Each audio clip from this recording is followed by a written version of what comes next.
Yo, what's good, y'all? We back for another episode. We in here, you know, Runners Club Podcast. I'm your co-host, Ian, and I am here with the impeccable Courtney Phillips. You feel me? Can't wait to see. This is Courtney Claus. I can't wait to see what gifts she bringing today. Bringing any gifts today? What's going on?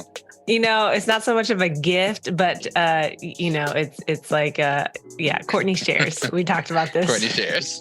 it's a little Courtney shares this week on Courtney shares. It. Yeah, I love it. How you feeling this morning? Is LA dry yet? Is California dry? Y'all still raining? What's going on? Yeah, it's been dry for what feels about a week. The sun is shining every day. I think we have one day of rain and clouds this week. And that'll be all right. It is cold. It's when I say cold, I'm not saying freezing. There's levels to this. And so it's definitely a little brisk. I actually because I don't park my car in my carport. And the carport is even just like a shelter. It's not like a garage. But we park it like just outside. And so for my long run last Saturday, I had frost on my windshield. Wow. Chill. Yeah. So I was like, the fuck? That was crazy. I don't have a scraper. I was like, you thought you had escaped frost. Yeah. I was like, yeah. So I was like just sitting there for 5 minutes trying to defrost my windshield from the inside. It worked. I mean, it was like nothing, but it was also like, the fuck? I don't have a scrape. Like the scraper part got me because I was like, I'm pretty sure we threw them away when we moved. Right. They don't even sell those in Cali. You got to get them on Amazon. I haven't seen them anywhere. Okay. Nowhere to be found. We never need these again. Right. The fuck is this? Oh my God. I love it. It's been good. It's been good. How are you feeling? I'm feeling cool. We got the speed project coming up, in full planning mode, I'm going to ask you some more about it. I'm sorry if it's kind of loud. My fiance decided let's make this a cooking podcast. Oh yeah. Karen and Ian cooks. I'm here for that. But yeah. Nah, but it's shaping up. We feeling good. Team is here. Team is together. And we ready. We are ready. I feel like we are in a really good spot to get these miles. Yeah. For the race, I think it's gonna be super fun and everything. It's a couple loose ends. You've been playing these big races before. It's like a couple loose ends. It always just won't just fit, like perfectly. Yeah. Just putting the puzzle together. It's all good. It's all good. I got my cape on. I'm gonna say today. I'm gonna make it all happen. And this is gonna be a fun and enjoyable trip for everybody. Save the day, Ian. Save it. Somebody gotta do it, man. Somebody's got to. Somebody gotta do it. But nah, for real. Like even like just out here, just in public in front of God and everybody, like just shouts out to the team, man. The team is making it happen. It's some really difficult decisions being made behind the scenes, and shouts out to like the team that's being like super active and making this happen. Well, without you, I would have gone crazy. What do we do without our teams? I'll get into my running after we talk to our guest. But I'm excited. Listen. Yeah. As soon as our guests hop in, like I hope y'all I have an idea for like who I really want to listen to this podcast and stuff like that, because I feel like we coming out of January, we're going into February. People are starting here, at least here in Chicago. People are starting their race training for Shamrock. Shamrock is that inaugural race, that first 8 weeks. That's where you build your habits. That's where you get back into the training. And just get into like the whole spirit of training and stuff like that. But I know for both of our conversations, here in Chicago, there's been a lot of new runners joining the run club community, and even in LA and stuff like that, and Cali, like the spaces that you get into and stuff like that. If I recall, one of our conversations was just like, you know, like, just taking a step back and just going over the fundamentals, right? You Yep. know, what is the easy effort? What's the easy run? What's the tempo? What's a long run? You know what I'm saying? Like, But how also, do like, we how do you operate? dress? What do Right. you eat before a long run? What are We're the gonna try to habits around cover that?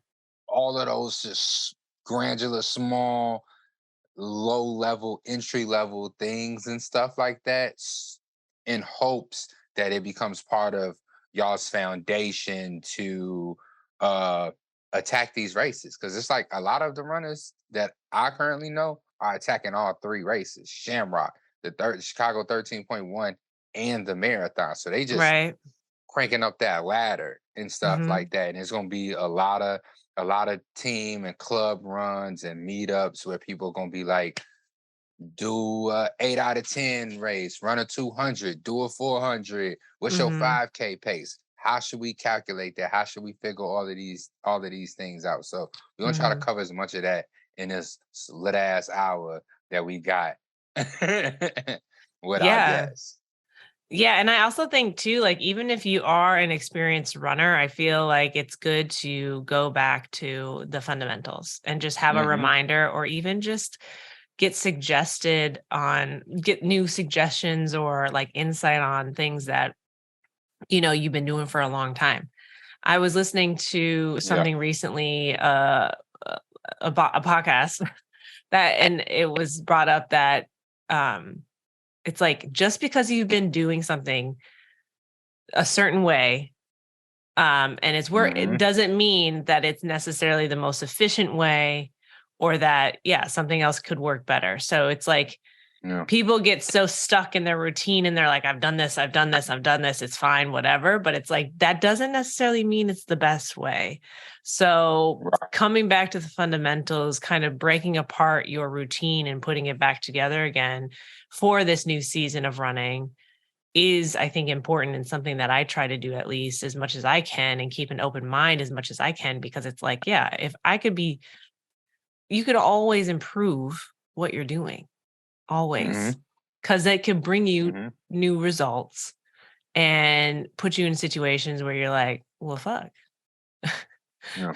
this And is I don't know about amazing. y'all, but the wintertime be feeling like back in the day when I had summer school, like not when I had summer school, when I was out for summer from school, like sometimes I just be forgetting all of that. And then I have to come back, restart up and be like, damn, what's a tempo workout again? Like, how do I do that? Like, what are my paces? Like, What are we like, doing? Yeah. yeah, what are we doing? Yeah. So, For me, it's been a big adjustment just going from, yeah, the Midwest to the West Coast, and specifically LA, uh, because California is so big. You get so uh many different climates. Like, if I were to drive out to Big Bear, they have snow right now. Like, they get hella snow. People go there skiing, and that's like all of a few hours away. really, Yeah, like, it's wow, just like you can go a couple hours in any direction and you've got a different climate, hmm, because California is so vast. But it's like LA it is. specifically, it is just kind of like, all right, I'm in winter. It feels like fall. It feels like Um, fall just never ends. That's how I feel. mhm, Like, I mhm, popped mhm. up to my strength class yesterday with a t-shirt on and my leggings. What? Yeah, and it's like, and it was cold, it's brisk, but I know I'm just going from the car to the strength Mhm. class, which is inside. But even the You're strength good. class has the door open. Everything, it's like what I love about the West Coast, and even just a lot of like that South American like vibe. It's even just like, I feel like anywhere that doesn't have winter the way that, like, yeah, we have winter up north, the windows are always open, the doors are always open. You barely put the heat on. Mhm. You know what I mean? And so it's like, it's a different, but you still need to dress correctly, because I've also heard that at a certain temperature, like those low temps, people can get like hyperthermia, even like more so than if, because they assume that they're warm enough and that they don't have to worry about the cold. And so then they actually don't go outside and don't wear the things that they should be wearing. Mhm. Um, No. but Anyways, we are going to take a quick break, and there might be a couple little ads in there. I know, the last episode, you heard an ad, and I talked about Clever Blends, and you know what I mean? And I have to tell you, that was the first ad that I've ever recorded for this podcast. It felt weird, but it was amazing. And I'm glad that we're starting to elevate and grow. So we're going to take a quick break, and we'll be back with our guest. I'll be done with breakfast by the time the break is done. Period. All right. Okay, we're back, and our guest today is a favorite of ours. It's Coach Robyn. Okay, how are you? Welcome back. Hi, guys. Oh, great. It's snowing out. It's like the best running weather. Oh yeah. I feel, the thing is, I feel like that is an underrated thing about like the snow is everyone thinks that that's the crappy weather. It's like, no, the crappy weather is when it's freezing cold and everything's ice and slippery. It's like the snow is like almost warming, it's like insulation. It feels great. It muffles. I love it. And it muffles everything. Yeah. Like, I love it. You don't get to run in it very often. So like we have like golden rule in our household that if it's snowing and you want to go out for a run, you get to drop whatever you want to do. You can go for the run because there's only going to be so many snowy runs in a year. And we put up with this cold stuff, so we might as well get something pretty out of it. What's your favorite snow running shoe? See, I got them all. Wow. What are those? Running after the Wild Horse. Yeah. I think it's the most recent one. But it's just super luggy. Yeah, the treads on those shoes are crazy. Yeah. I want to try the Zagamas. I actually think they'll be great as well. I trashed mine. I ran way too much in them and they went onto better places. So I need to replace them and try those too. But I like a rock plate as well in the snow, just because it gives me a little bit more footing, almost like, how descending, it helps with descending too. Yeah. So, What about you? I usually in the winter run in the Pegasus Gore-Tex Trail. I have a pair of Wild Horses. I haven't thought to take them out on the road. I've only used them on trail.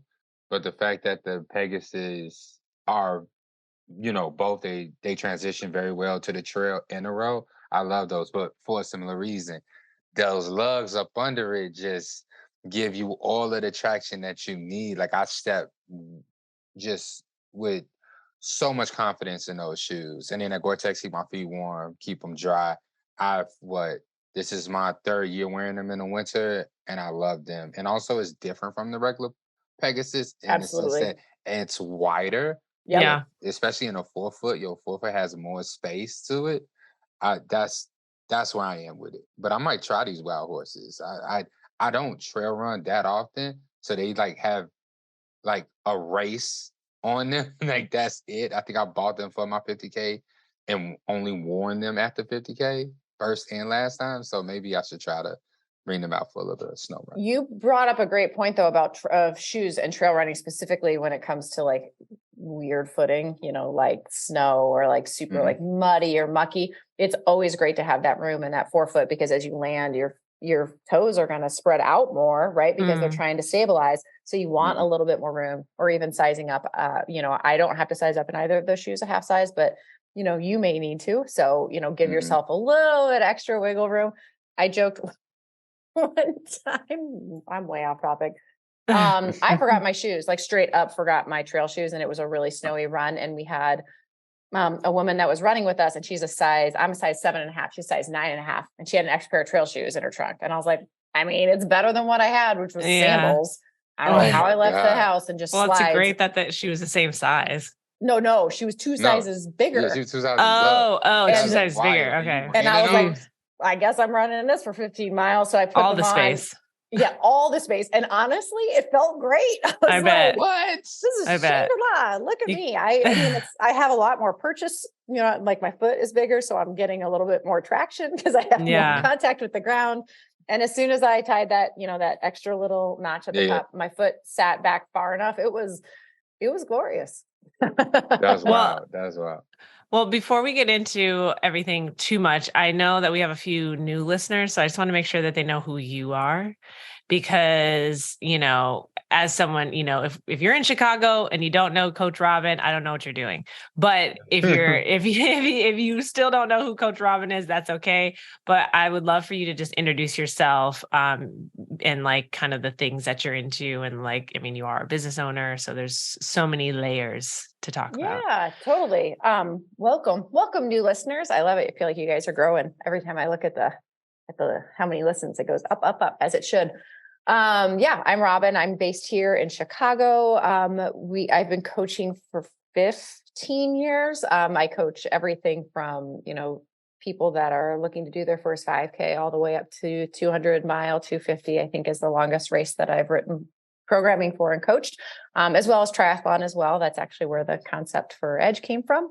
Also own Edge Athlete Lounge, which if you're on video, there it is.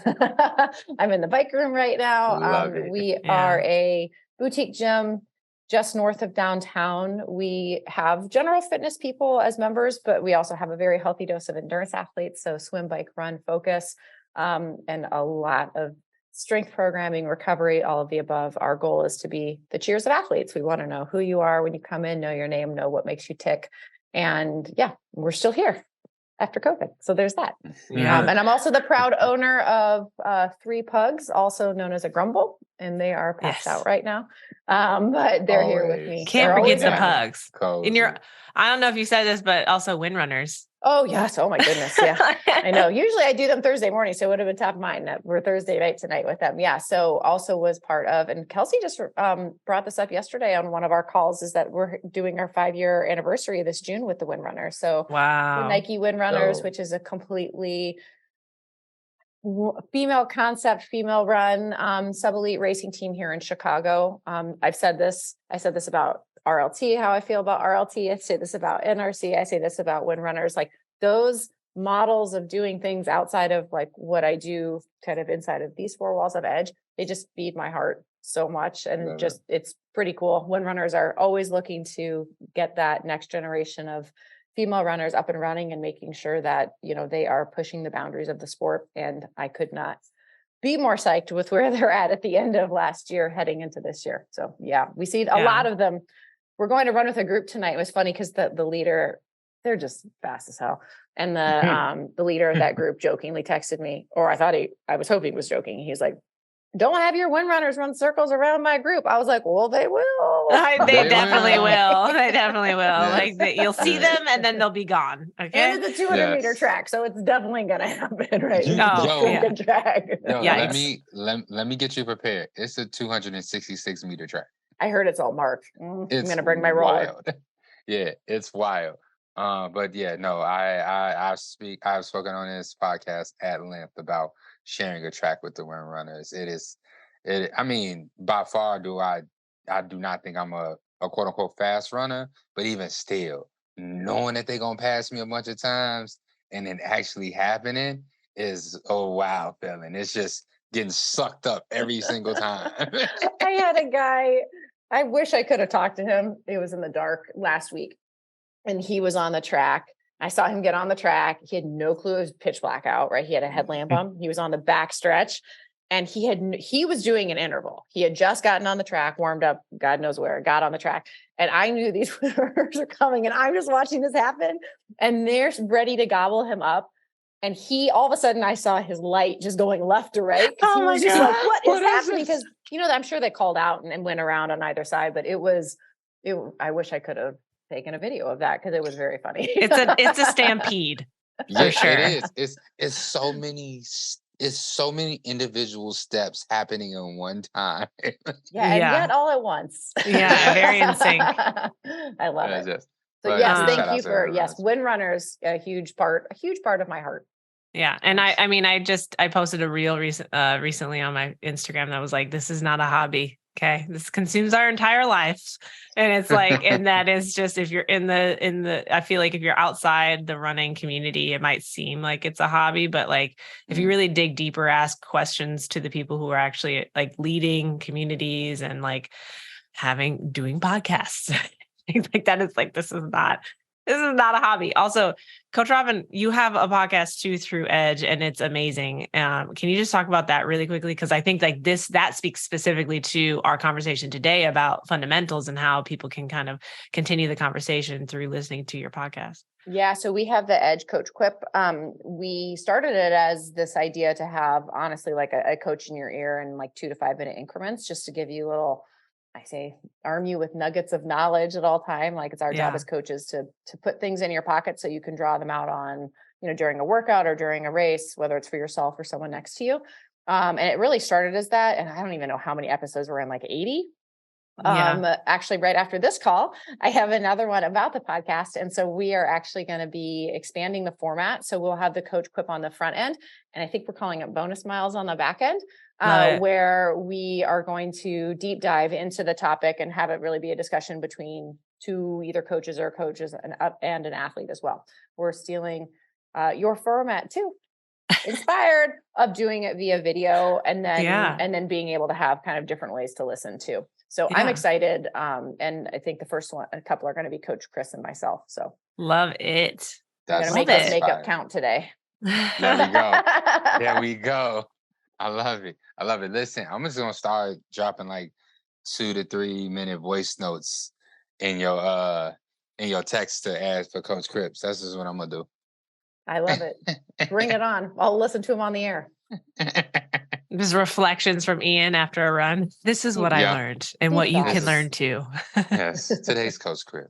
As a matter of fact, like I actually think I think it's your voice that does it. It when it comes on, it's so nice because it gives me that monotone NPR vibe. Definitely. That's Coach Robyn. It's so peaceful. Yeah. My voice memos, I feel spazzy leaving them. Yeah. No, like the intro to Coach Quip. Oh, the intro to Coach Quip. Yeah. That's the same. And the outro. Yeah. It's great. I love it. Okay. So listen, look, let's get into this information. Because I want to try to cover it's so much information, but I want to try to cover as much as possible. What did not happen is we did not decide where to start, but I think we should probably just start with, when you think about a weekly plan, you have a few different types of runs that's going to get you to your race day. Those runs are an easy run, a speed workout, a long run, and a recovery run. Am I on tempo? Okay. Yep. Bam. Recovery runs and tempo. I don't know if you said tempo run. Well, I feel like a tempo kind of fits into a speed workout and stuff like that, where you have like up under that. She gives me 2 different days. I should also say Coach Robyn coaches me. Okay. Yeah. So I would lump this under intensity. So I would say I love that. You have intensity runs, which can be speed, tempo, hills. You have endurance runs, which is your long run. And then you have recovery runs. Yeah. Okay. Boom. So then can we start with the the endurance runs? Can we start with that? What is an endurance run? What does it look like? How should it be ranked? Yeah. This is, so if you're running and training for a half or full, this is the run that you want to protect at all costs. This is the biggest deposit of the week. It's the one that counts the most. It's also the most amount of moving time, right? I mean, it's your endurance run, it's your long run. So wherever that is in the week, it just needs to be protected. So in traditional programming, it's going to be on a Saturday or a Sunday. You'd want to make sure that no intensity is the day before it. And usually the day after it can be recovery. But again, I wouldn't put intensity the day after it either. That's not that it always has to be on a weekend. I know that Courtney, you and I have toyed with putting it on a Thursday so that we program her to have an intensity on the weekend and then give her enough buffer to have the long run on a Thursday so that her weekends are free, or at least free from a 2+ hour effort. Because I'd be on the couch. Well, you're doing for the rest of the weekend. I'm like, damn, I have chores to do. Okay. Places to go. But I'm back to the weekend now. A lot of times with our parents, like who want to have like a family day or who have, a pretty heavy like kid programming on a weekend, we'll do that. A lot of times a long midweek run just to get it somewhere creative. So there's always a way to get a long run in. What it looks like, honestly, the biggest rule is just to not do it too hard. I think that is one of the biggest problems with people doing long runs is that they'll try to do them at race pace, like the whole thing. And there's just no way. I mean, imagine you're running, half marathon race pace every single time. It's too much. You're never going to recover. That's a third intensity run, right?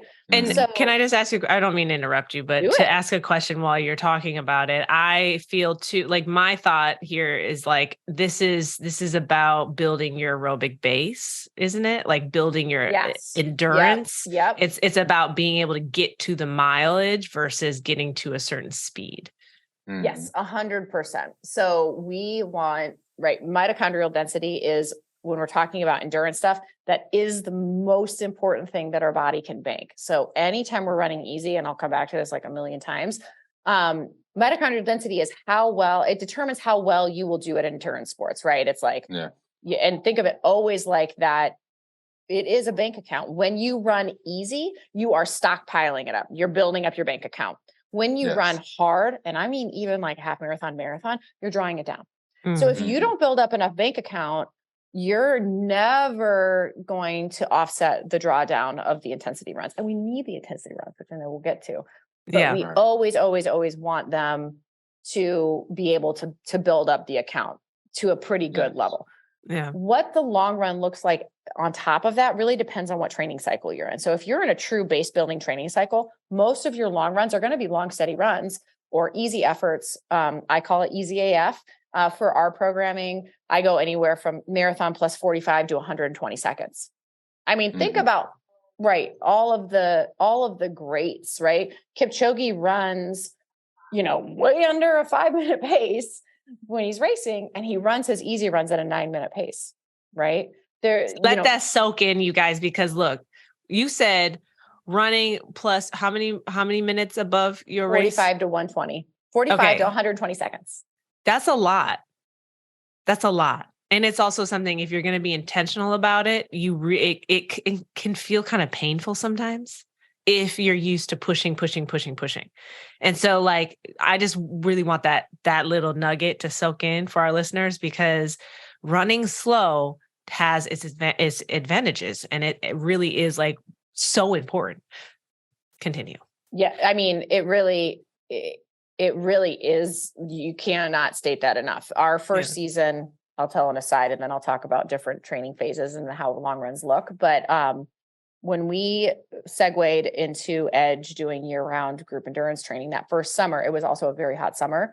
We had a lot of people, new runners to us, right? Because we had just started the programming.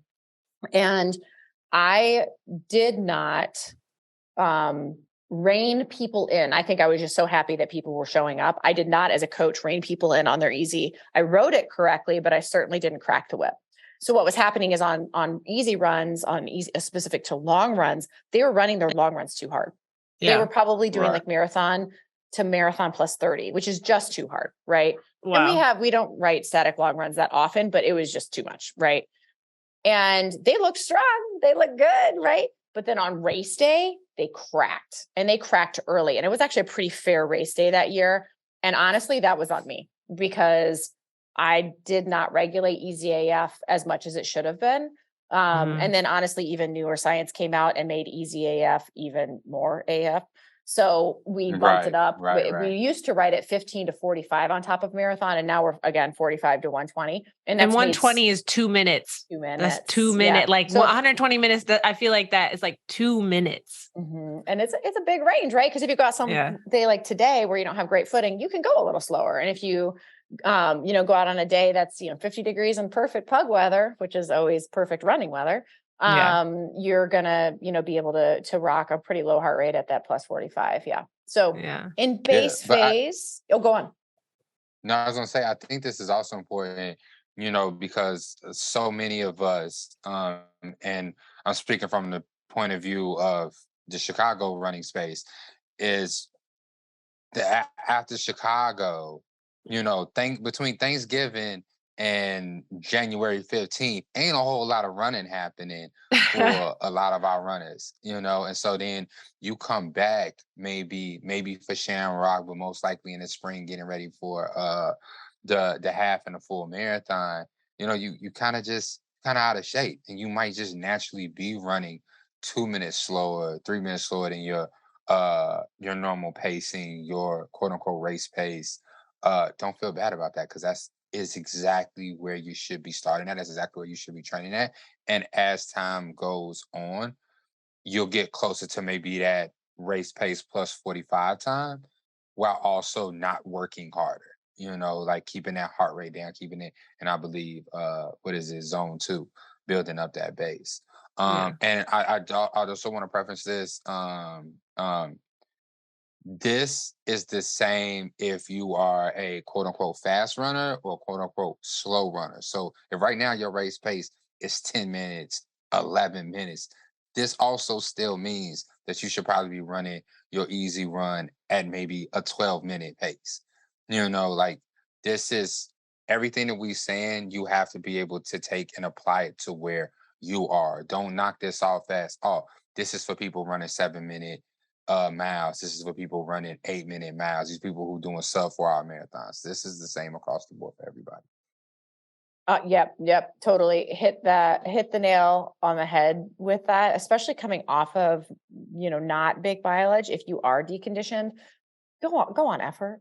Like, do not on easy efforts, 3.5, 4 out of 10. Like, you should be able to have the conversation we are having right now with this many words, without really breaking. Right. So if your effort, you can't do that, then ease up, or even walk until you can run continuously.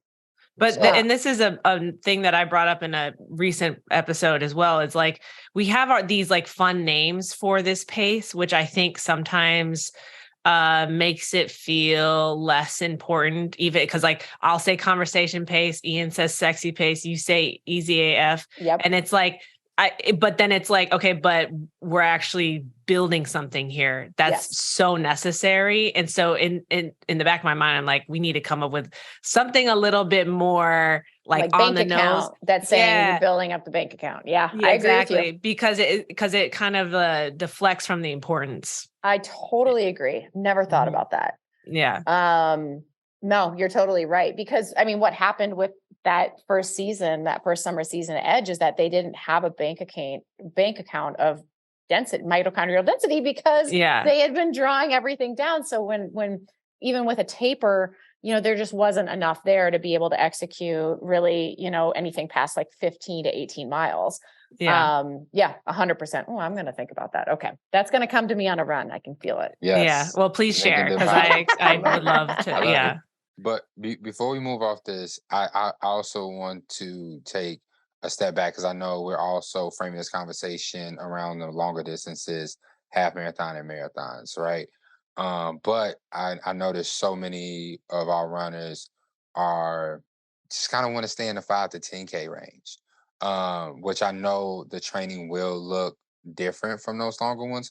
But I do believe there still is an endurance run in those training plans and stuff like that. They might not be, are they still at an hour and 30 minutes, 2 hours, or no, is there an endurance format for those shorter runs? Not necessarily. I shouldn't say no outright. Like, I think they're over distance, right? So when you're talking about like marathon, you get to like 20, 22 miles, 18 to 22 miles as your max. When you're talking about half marathon, you can train to half marathon, maybe a little bit beyond. When you're talking about 10K, 5K, you can go well past the race distance, right? Yeah. And if you're going slower, you're also going to be going at much more moving time too, which is just going to be awesome from an endurance deposit, right? Because it is that, that easy AF is what's building up the ultimate account. So I don't think they need to be that long. But they can certainly be longer than the distance that you're running. So most 10K plans that I've seen, will go up to 8, maybe 9 miles. And then 5K plans will go up to about 5 miles for long runs. As long as someone has the base, to be able to get to that, it's only going to help them. But I don't think a 5K focus needs to run 2 hours. They can if they build up to it. Okay, I love that. Another thing out of like a base phase or a rebuild phase, your long run can have color in it, right? So it doesn't have to be like so, easy and one-sided. So you can have, I wouldn't do this all the time, and again, like follow a plan that has it balanced, but it can have things in there like pickups, right? So we write a lot where like the first half of the long run is easy AF, and then you have pickups for a quarter mile at the top of every 2 miles to marathon pace, just to tighten up that form. And it also teaches you to run on some tired legs. But those quarter mile efforts aren't like drawing you straight down. And then you will see, usually in the back third of a lot of plans out there, you will see some race pace happening in growing increments. Again, you're never going to do like 20 miles at race pace because that would just blow you up. But you might do like 2, and then in a few weeks it's 4, and then in a few weeks it's 6, right? But it should not be the same type of color every single week, because it should rotate through different skills. So teaching surges, hills, right? Courtney, I know that we've done, hill stuff on long runs, closing speed, in and out efforts. Never more, ever more than, what you would be doing during the week during intensity run, but just enough to tighten up that form. Yeah. Right. So definitely no more than 20% of that long run should you be at a race pace. 80% of that run should be at this easy AF pace. The biggest chunk. Yeah. Later in training seasons for, intermediate plans, especially, you'll get past that 80%, or you'll get lower than the 80%. But generally speaking, yeah, it is the base. It's the biggest base. Got you. Okay. Do we want to move on to the intensity runs? Oh boy. Talk about, Courtney, you said that everybody calls an easy pace something different. For me, that's true. And then the same also rings true for intensity runs. So intensity can be anything that is going to raise your heart rate, right? So it could be hill training. So it can be inclines. It can be speed. It can be tempo. Tempo is also defined like 17 different ways. Yes. It can be a fartlek run, which I typically I put under tempo. It's anything that is increasing speed, really from your target race speed, or even from easy AF. Mm-hmm. The biggest thing with those is that, again, no back to back. So like that run, the intensity runs and the endurance run should always have days in between them. So, you can do like Tuesday, Thursday intensity, and Saturday long or endurance. But you would never do Wednesday, Thursday intensity, because you're not giving yourself any chance to recover. And you're just kind of setting yourself up for failure on the second one, and not to mention injury. Intensity stuff I would always say, as you're easing back in, as people might be right now, this is what we're doing, like with the wind runners. I write the plan has the workout, and then depending on how many weeks someone has been easing back into running, we give them a percentage of the workout to do. So let's just pretend that we have 8 600s. That's not tonight's workout, so nobody look for that to be revealed tonight. But let's say it's 8 600s, and Irma has just been doing super easy low mileage. As we took a break, her first week back, she would do a quarter of that, right? So she'd do the first 2, or maybe she'd do 300 of the 600 4 times, right? However, it feels good to do a quarter of it. Then the next week, she's going to bump up to like about a third or a half. And then it's going to grow from there. So if you are running with a group and you want a safe way to kind of dip your toe back into that intensity, that's, in my opinion, the best way to do it is to week on week, just increase your percentage of the main set. And then in between, just run easy, right? Which means you're just going to be banking, building that bank account even more. So don't short yourself on the easy ever, whether it's recovery or on the run itself. If you are in season and you're feeling good, let's say you're one of those 5K, 10K racers and you are like, let's go. I would just always use a plan and use it in its entirety. Like I wouldn't like skip around unless you have somebody writing programming for you, advising on that, because most things are written progressively, right? So a basic example on a 5K plan is, the first 2 weeks might be 10 by 2 minutes at 5K pace with a minute easy in between, right? So 20 minutes of intensity running, right? The next time you do it, it's 8 times 2.5 minutes with 1 minute recovery, right? So we're increasing how much work, 2.5 minutes versus 2 minutes, but the same total amount of work, right? And that will grow up to a 3x7 minute effort, right? With a couple minutes of recovery. So we want that progression because that's how adaptation occurs, right? That's how fitness is built upon, is by stressing your body in a specific way, and either repeating it or improving upon it, right? It's that IIP, introduce something new, some new stimuli, speed, and then you improve either by increasing the amount of time doing it or by doing it exactly the same, but maybe better with a lower heart rate, and then perfecting it. So again, just moving that needle even more. I love that. That's Wow. awesome.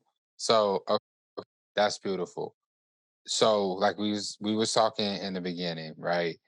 There's two different types of speed workouts or intensity workouts. You got your track workouts, you got your tempo workouts. I think the potential most confusing of the two could be the track workout. Trying to figure out a 200 what a 200 meter is, what a 400 meter, what 800 meter is, things like that. And the multiples. I think people get confused when I just know that whenever we do a track Tuesday, it's always like you're explaining what the multiples mean. You and mean the like an rest in 8 between. by? Yeah, like an 8 by like yesterday I did a 3 by 4 by 400. I got it. Okay. Yeah. You know what I mean? And so it's like I got that, but the crew that I was with, a lot of people were like, "What? And what does that mean? How do you what?" Yeah. So anyway. You know the hack for that Coach Kelsey taught me, that is who I co-coach Wind Runners with. And she's just such a wonderfully visual person. She's like, let's just write it out. And as soon as we started writing it out and like putting it somewhere, it like started, not so much with the Wind Runners because they get their emails or they get their workouts emailed to them, but like with other groups that we've led. And it makes I could not believe how big of it. I'm like, oh, I should always bring this whiteboard and an easel. Got it. I agree. I think multiples are I think they're daunting to people too, because you're like, I have to say it 8 times. But Coach Bennett, global head run coach of Nike Running, I think he always says it best. Like, how many reps do I have left? The answer is always 1. It does not matter. The answer is always 1. I started to implement that thought process too, because I'm like, whatever mile I'm in, I'm like, just finish this mile. It doesn't matter. Then do it again. Yeah. Well, because the thing is, if you're running a rep and you're worried and you feel not great, you are then worried about the next rep, which means that the rep you're in is never going to feel good. And we all know running is transcendent. You can in one run start and just feel like garbage.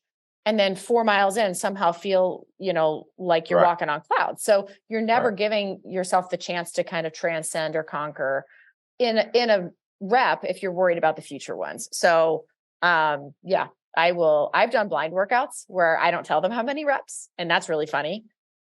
Don't do that. It's also a lesson on life. Just want to say, yes, running is life. So I agree. Though I think that reps are like, what is happening? So writing it out, always great. I physically write out my own workouts, even if I'm just doing them here at Edge on a treadmill. And I I'm big on like crossing things off and like making hashes. And that really is motivating to me too. It also helps you actually keep count, because it's very frustrating when you lose count on like a 10 rep and you're like, oh, was that 7 or 8? Right. Which is, if you're doing something on your own, you gotta count. Yeah, I put them in my Garmin. I do my best to put my workouts in my Garmin and stuff like that. So my Garmin counts for me and lets me know where I'm at. But like currently we indoor at ComEd, and the Garmin was just like, I don't know what's going on. I don't know. It's too fast. What lap this is, what rep this is. I don't even know how fast or slow you going. I ended up just taking my Garmin off and tossing it in the bag. Like, I ain't even use it for the workout. I just had to make a mental note of where I was. So I am a big proponent of like going forward, just writing things down. When I come back around for my recovery, mark it down. I did that one and stuff. But if still like some of our runners show up and they see this or they're hearing this, could you just verbally break down what that 4x4 by whatever all of this means and stuff like that? Like what is a 4 by, I don't know, what did you just say, Courtney? I don't even know. My bad, y'all. I was muted. Well, first of all, it's like the track is 400 meters. I think that's like, as long as you start with that, it's like, but the example I gave was we did 3 by 4 by 400s with 100-meter rests in between each 400. So, I mean, and I can explain it myself, but I don't know if, yeah. Okay. Sorry. Yeah. Because it's like, if you're thinking, so first of all, you're looking at what's in the parentheses first, because that is the workout. And then the thing that's multiplied on the outside, that means you're doing that workout that many times. So in this case, it would be 3 times. But what was in the parentheses is I'm running around the track for 400 meters, right? Because that's a full track. And I'm doing a 100-meter rest, which then pushes me up the track a little bit. Then I'm in another 400, pushes me up a track, another 100. I'm jogging that 100, going around again. And then I'm doing it 4 times. So I end up ending at the start. That was confusing, I'm sure. But it's like, I think if we just think about running around the track as 400, and then everything else is multiplied from that point on. And in between, once you get back to the start, you have a rest, a bigger rest, which is like, in this case, yesterday or on Tuesday, it was a 1.5 minute rest. So it's a much longer rest in between the 4 400s. The rest or recovery was slowly jogging 100 meters. And so there's really no stopping. So then once you're finished with your 400 meters, you have a longer rest, which then breaks up the workout, which then allows you to see the break between the 3 times done. Miles. If, yeah. The 3 easy miles. Way to maybe to the group is to call those miles, even though they're way more than a mile, because you've got and you're doing the 100. Too. Yeah, exactly. Yeah. I have a question though. Workout. Yeah, well, I ended up running like 7 miles, and we had a 20-minute warm up. I was like, Jesus Christ. I got home at like 9:30, and like LA people, they start their workouts at like 7 p.m. all the time. It's like 7 a.m. or 7 p.m. So I was just like, I need to go to bed. Okay. I would have been jazzed. Yeah. So that was definitely like a little deposit. I felt good after that. I was feeling really great. Do that workout. It was good because but look, Coach Robyn, it didn't start that way. It started with 5-minute tempos, 3 5-minute tempos with a 1.5 minute rest in between. Then we got into the 3 by 4 by 400s. Yeah, I call that a smorgasbord. Jesus, there's a little bit of everything. But I have a question about that though, because shoot, it was right on the tip of my freaking tongue, and then I forgot. Okay, it'll come back to me. It'll pop back. Was it about tempo? So wait. Think for a second. So what I heard was you did 3 400s with 4 4 400s with the rest in between 4 times. Yeah, but I wasn't resting. I was jogging a 100 in between each 400. Okay, cool beans. So the workout is 4 400s. Yep. With the rest 4 times. Yeah. That's that. That's one set. And then you do that set 4 times. I did the set 3 times, and in between between every full set is a 1.5 minute rest. A longer rest. Yeah. See, like, and that's kind of what I do in my head, because going to the gym and stuff like that, like for me, each 200 or 400 would be a rep. And then if I have to do that, like in this case, 4 times, that's that first set, because it just makes more sense if I apply it to something like curling and things like that. Yeah. I'm able to break it down a little bit more in my head easier that way, breaking it down between reps and sets. Yeah. It's just a more familiar language. But then also, like what you just said brings in another question, is the difference. Some people use the word rest. Some people use the words recovery. Some people use active rest, passive rest and stuff like that. Like, how do we know what the difference is? Are we just supposed to just lean on whatever our coach decides the definition for that word is in that moment? Or is there some kind of like follow through? Is there some like what's the word? The consistency as to what these words means. Because recovery, I've for heard me, it I used hear recovery and I interchangeably. think keep jogging at a slower pace. When I hear rest, I'm thinking I'm Stand supposed to just still. stop Rest. completely, Yeah. take a breath. Yeah. I think it's whatever's written. I would just defer to that, with the Yeah. asterisk being, where are you at in your conditioning? So if you are not super conditioned, you might need to stand for a second before you get going, or you might need to walk before you start jogging again. In a perfect world, if we're talking about anything from mile pace all the way up, and slower, an easy jog is with like super high cadence, like just like shuffling, no effort, like a 2 out of 10 effort. That is always going to be your best bet at recovering from efforts, as long as your heart rate is low. And again, your conditioning is progressed enough where you can do that and it's not going to feel like taxing. That's always going to be the best, because it's going to basically flush out your system, right? All of those intensity byproducts that your body produces are going to be driven back into your core, and it's good. Your legs are going to feel fresher when you go again.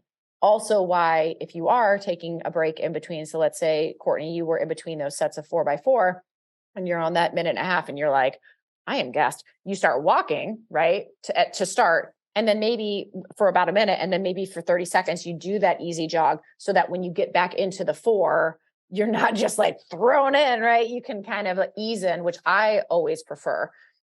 Faster than mile pace or something like strides, you can stand still. That's completely fine. You're going to need your heart rate to come down. The whole point of recovery, whether it's active or passive, is to get your heart rate to come down. We don't need it bottomed out, but we do need it to come down in a finite amount of time.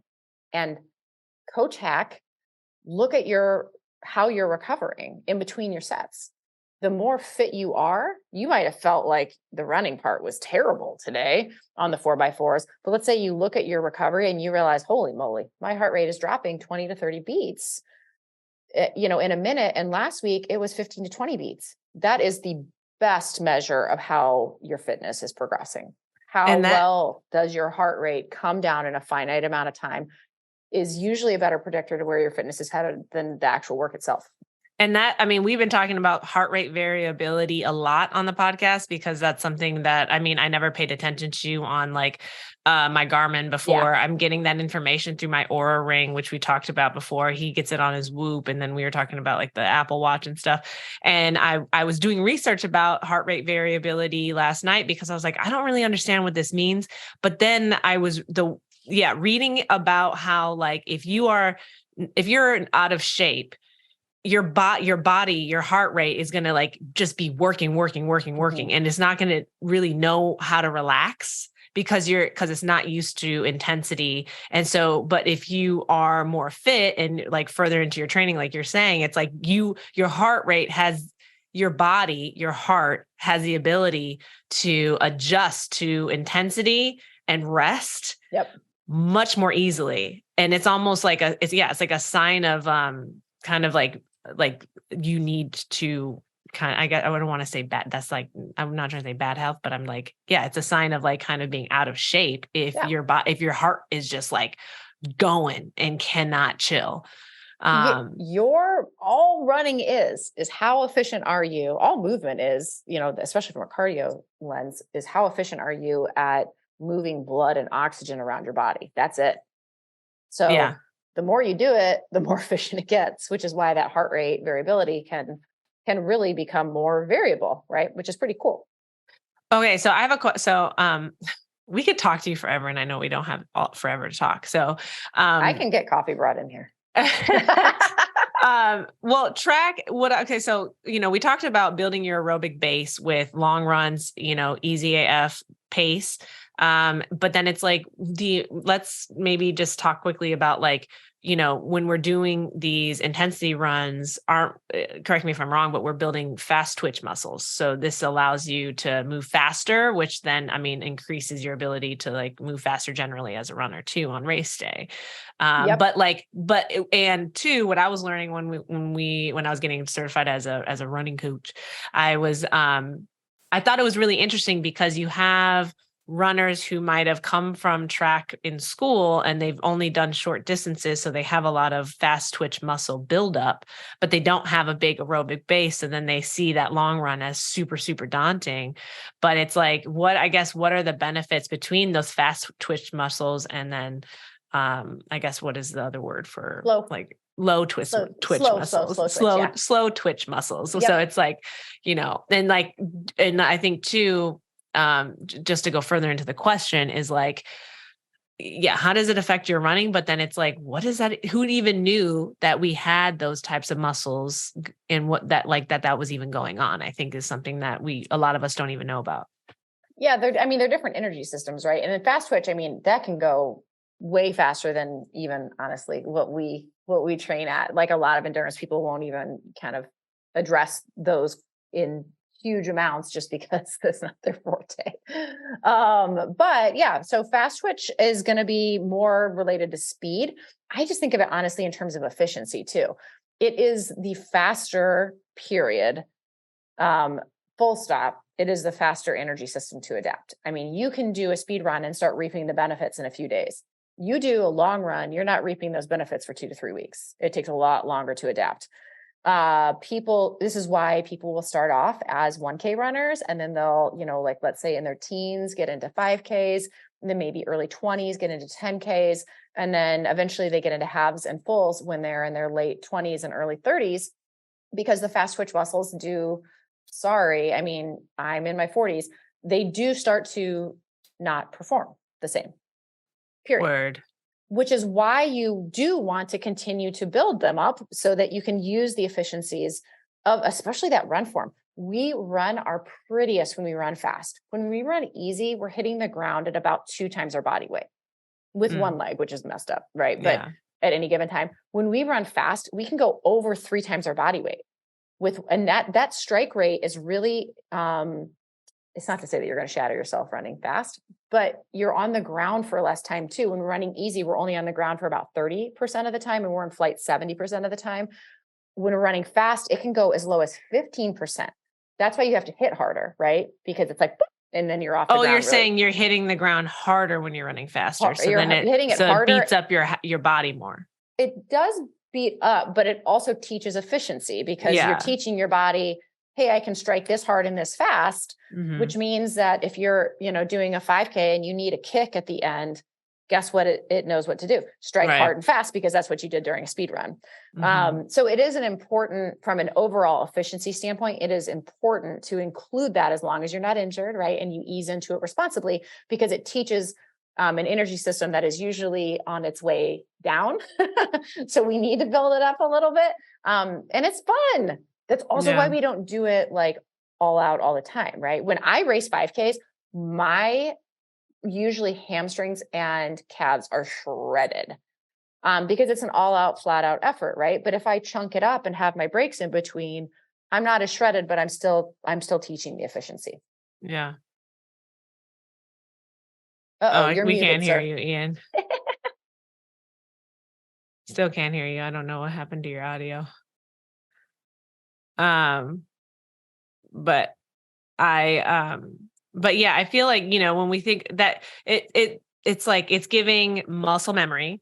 It's giving, like, even as you age too, being able to, like, those fast twitch muscles are going to be necessary for like fast reactions too. I feel like that's why, we see that in a lot of different workouts when people are thinking of like long-term, like body efficiency, which I find is really interesting. So I think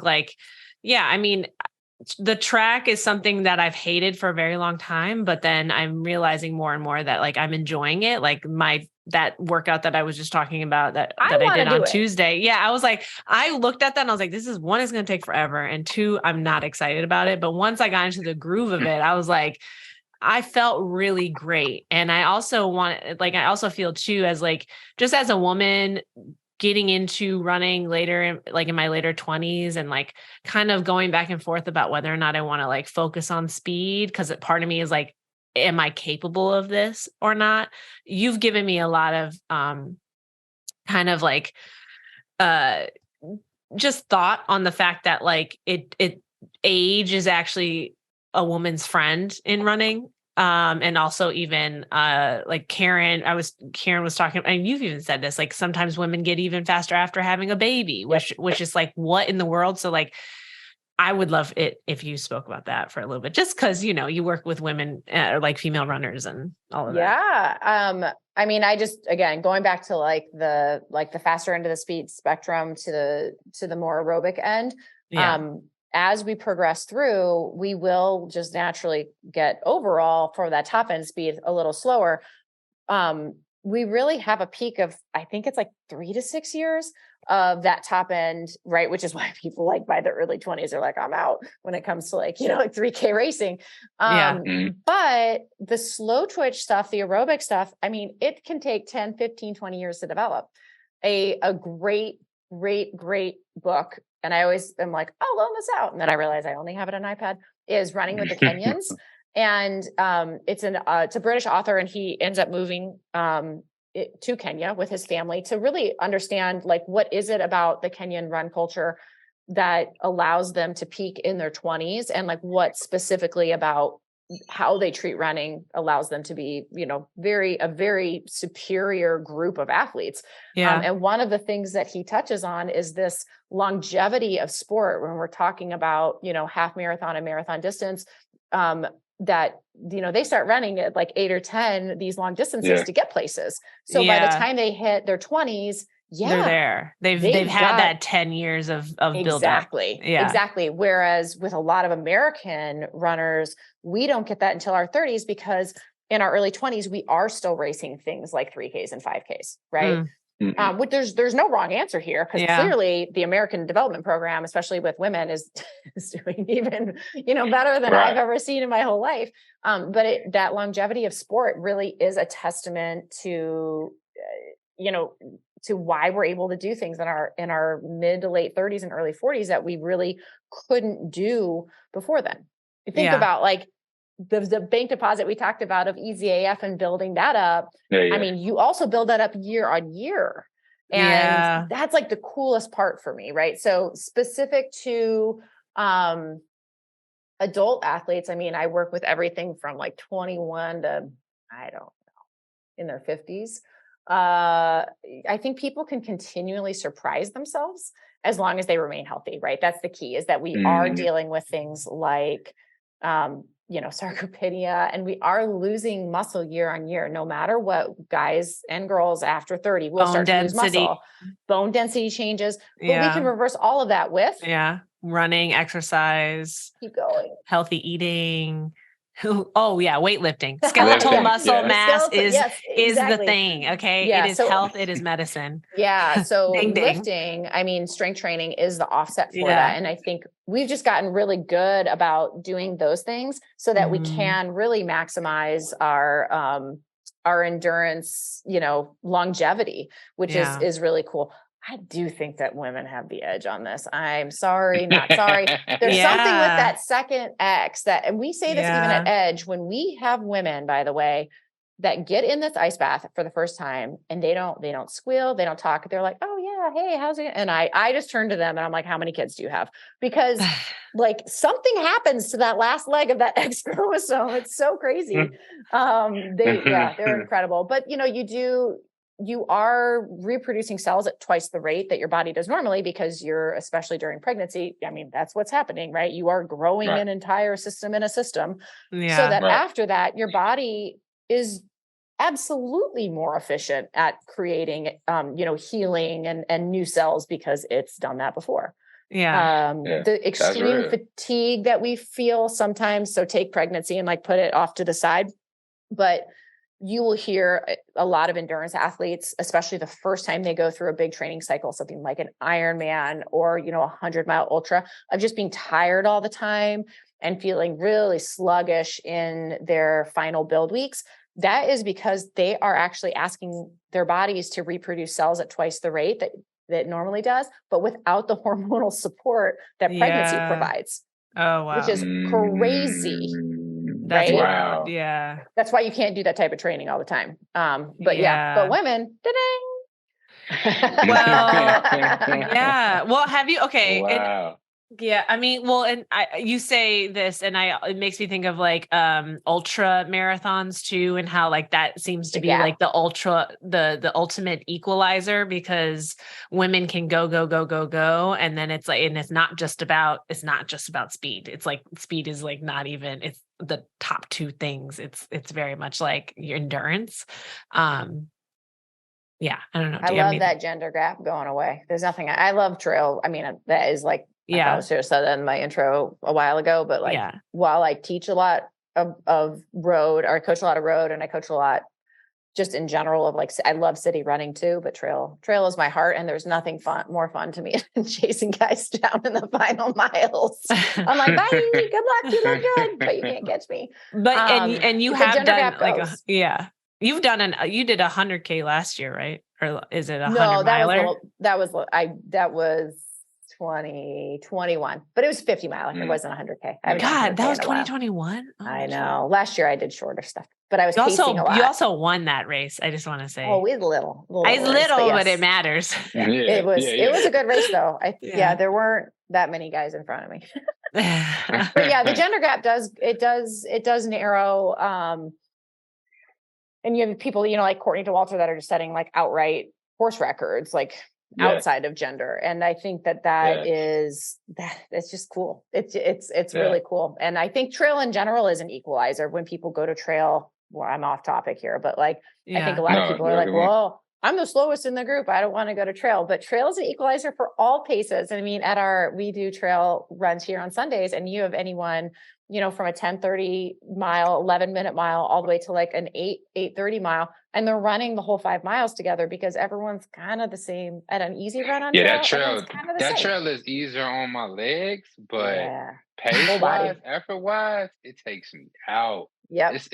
It's always a harder run than I feel like it needs to be. Do it more frequently. That'll make it easier. Yeah, definitely. But okay, so let me ask you this. Okay. But it takes away from speed. I just want to say that. Sorry. It does. It does. If you focus on one thing, it does. It doesn't take away if you're investing your chips in one thing. So then your speed and efficiency isn't happening. Yeah. It's hard to do them concurrently. True. So on trail, if it's a harder effort, right? So let's say, okay, my easy pace, my long run pace is like a 10:30.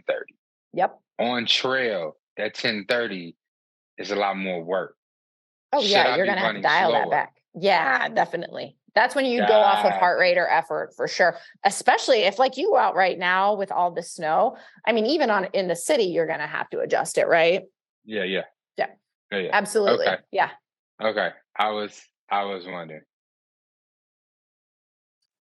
Yeah. I mean, sorry, I'm like still getting over my cold. I've talked about this before. I can't. I don't know what it is. I know, but it's like I am better, but then I'm still like coughing things up, and it's just ridiculous. It just keeps on giving. Yeah, exactly. Maybe that's another thing to just talk about, because like, we're so many runners are getting back into their training. They've had COVID has been a thing, obviously the pandemic, everything, and everyone's getting back into it. Like how are you seeing your athletes come back? Like, how are they feeling, and what are some pieces of advice, or just like things to think about for runners as far as like, giving yourself some grace, because some people are like, I'm going to go right back into this. And it's like, hold on, allow your body to adjust. Yeah, especially with like stuff that's affecting lungs. So whether it's COVID, or I was just texting with one of my athletes that I'm pretty sure they have pneumonia at this point, and they've been sick so many times after having COVID. I can't even count. The biggest thing is to ease in and always rock a lower heart rate before you increase it. So the protocol that training. Sorry, no, I just wanted to. Yes, you could. Yes, heart rate training, if you know your ranges, but you can look at your data, right? Like, so let's say you look at your easy runs before you got sick, and you know that your average was somewhere around 155. When you go back into running, we definitely don't want that to be higher, right? Because especially if it's lung related, give them a second. They are fickle. Sleep with a humidifier on, take that steam shower, use some eucalyptus and some menthol.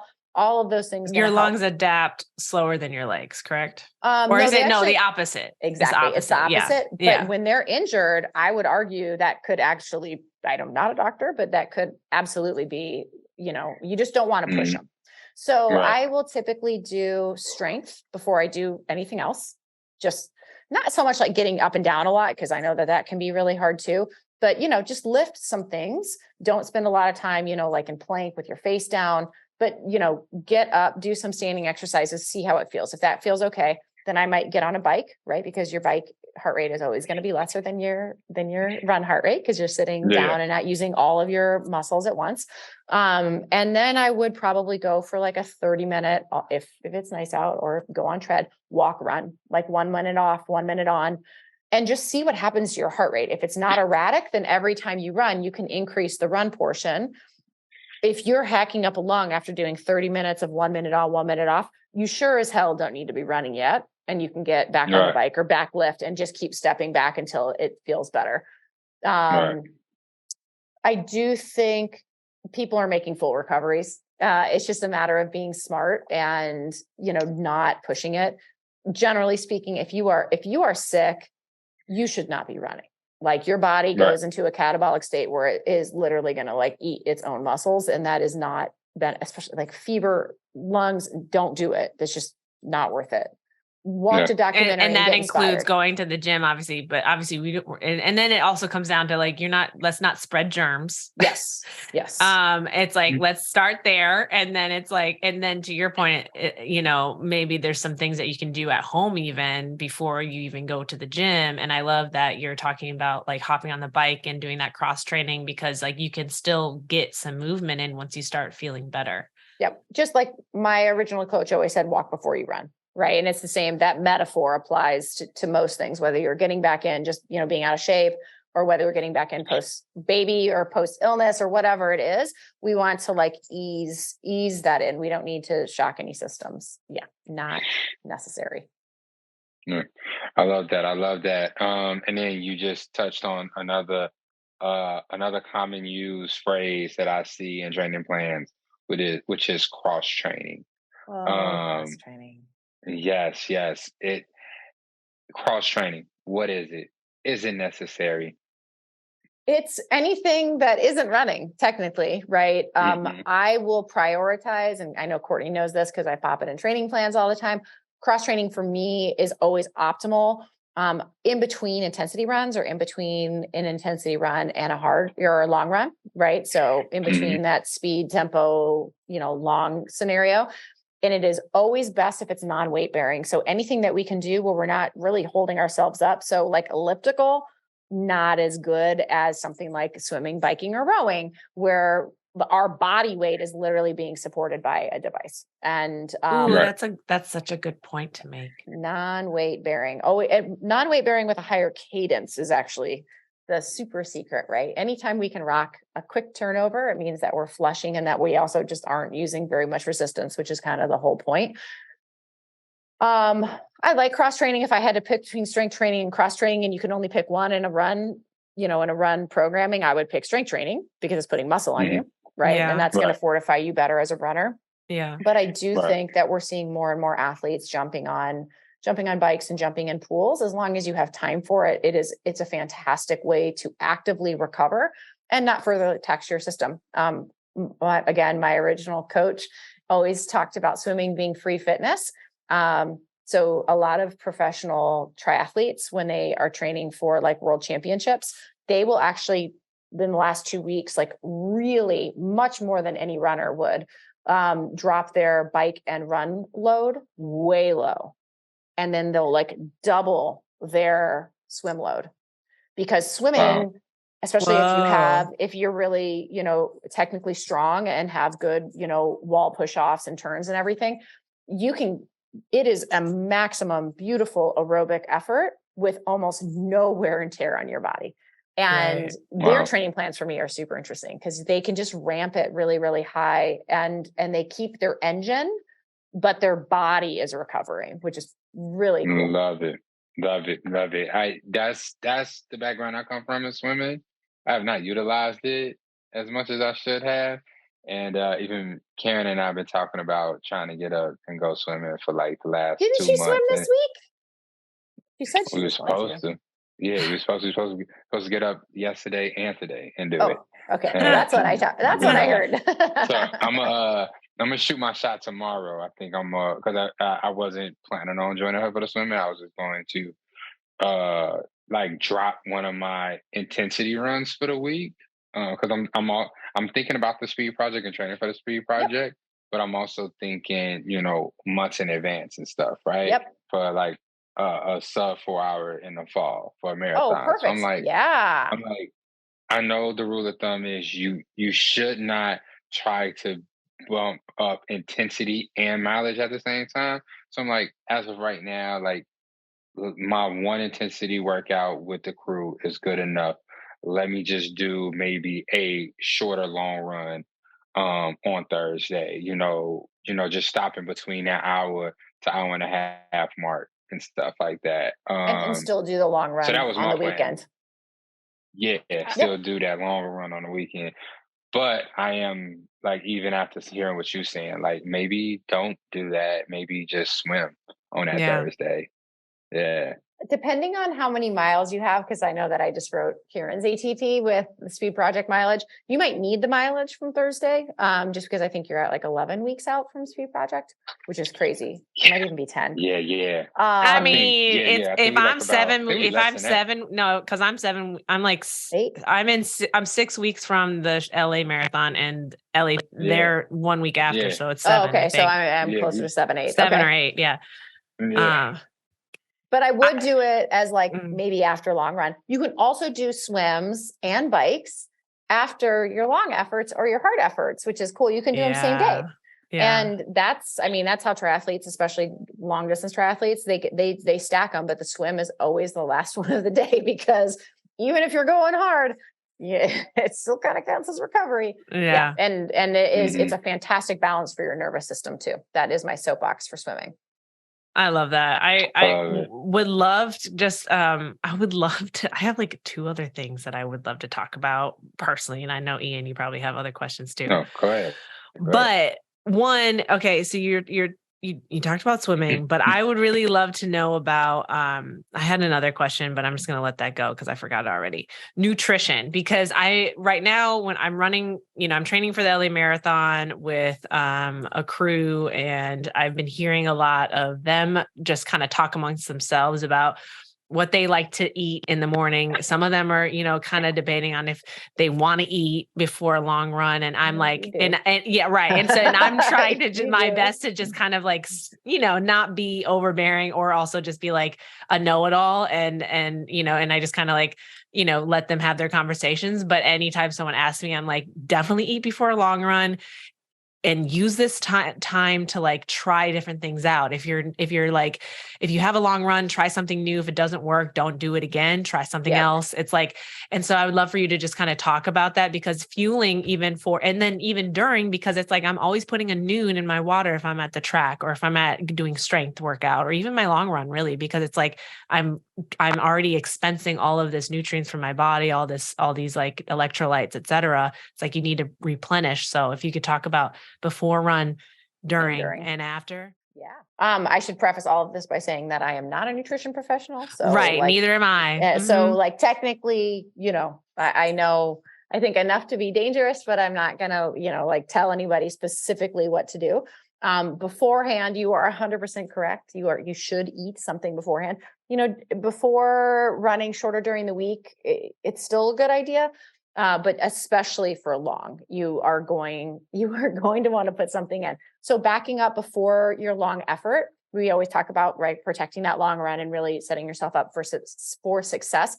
We do want you to always put in a little bit extra carbs 24 to 48 hours prior to that run. So the whole like pasta dinner the night before, honestly, it can sometimes cause GI issues instead of kind of help you, unless you know that works specifically for you. You're a lot better doing it if your run is on Saturday, on Thursday night, or on Friday morning, for an extra carb load. And then on top of that, reducing your fiber. So your green leafy, I love them too. but you don't want to do a double salad day the Friday before a long effort or a race, because you're a lot more likely to have some pretty bad GI issues.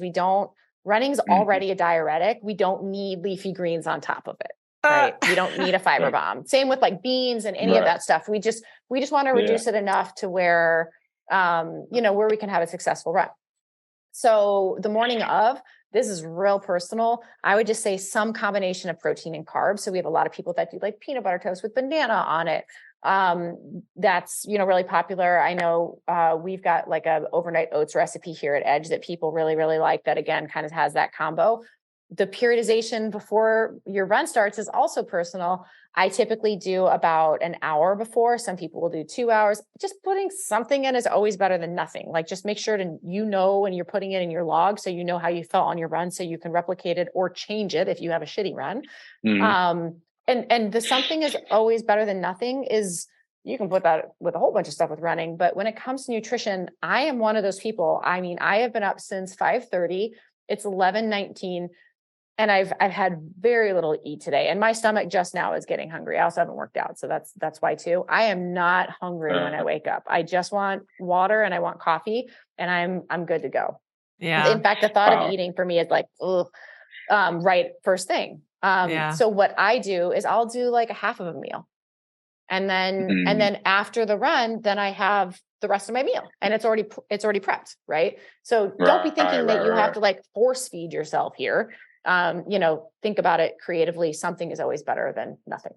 And then just in general, what you eat the morning of, or even the day before, if you are going to be traveling for your race, just something that you can replicate and buy is always great. Like, I know that like Picky Bar makes oats, that are dehydrated, that travel well. That's really popular, just so that you can, again, replicate it.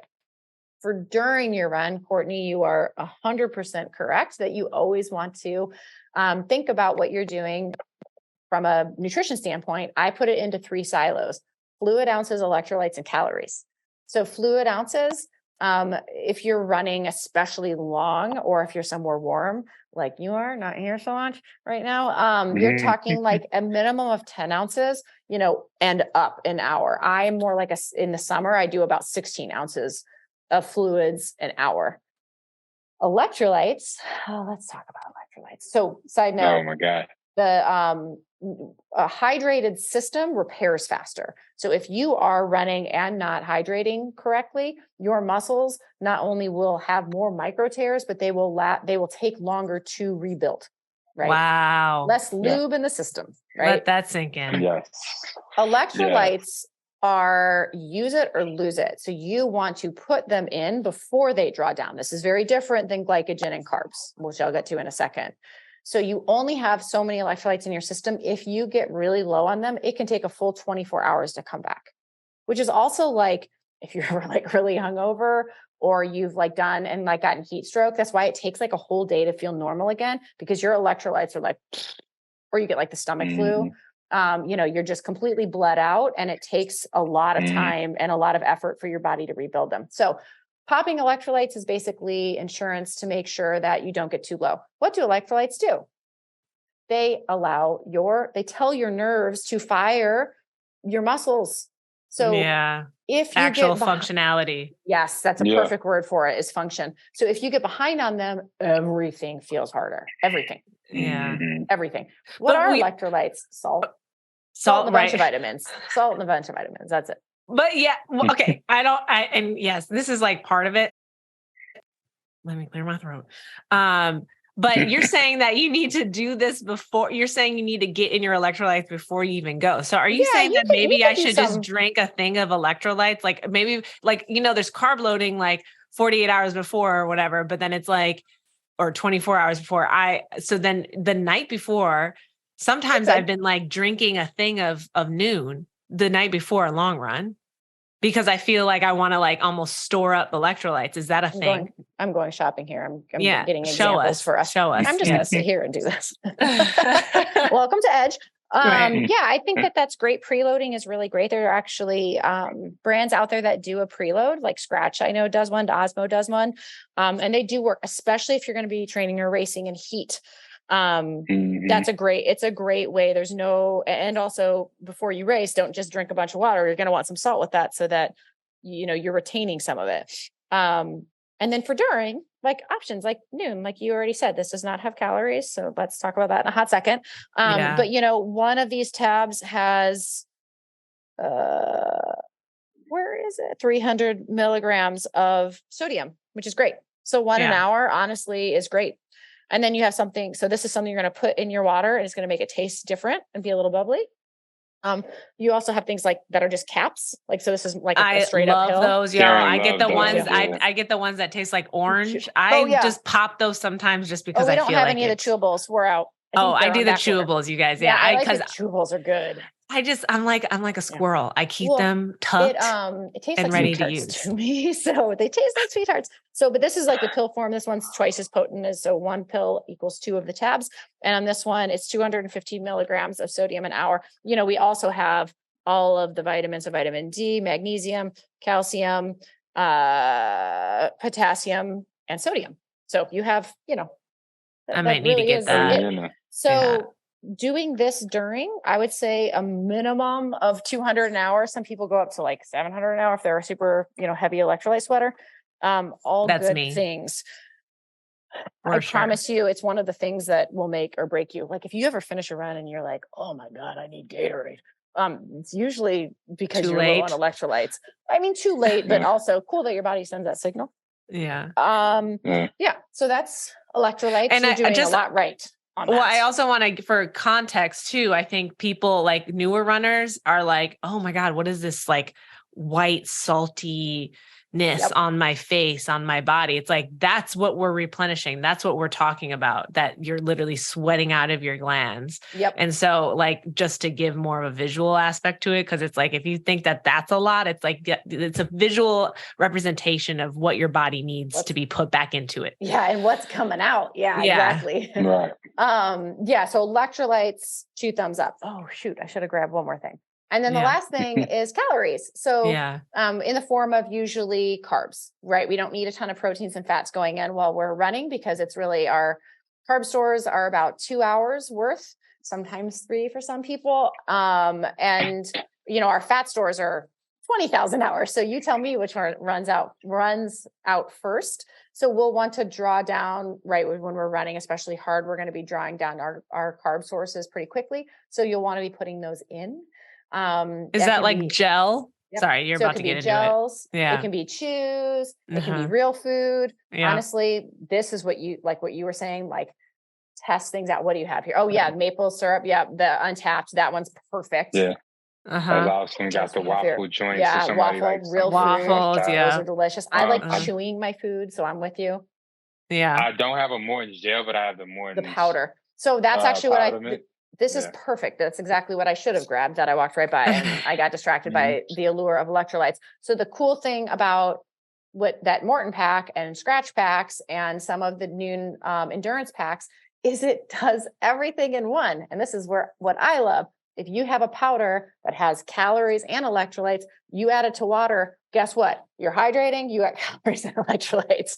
Check. Yeah. Right. Yeah. That's the slam dunk for me, is trying to put them all in one. Absolutely. Yeah. Calories an hour, really personal, but you could, start at least 80 an hour.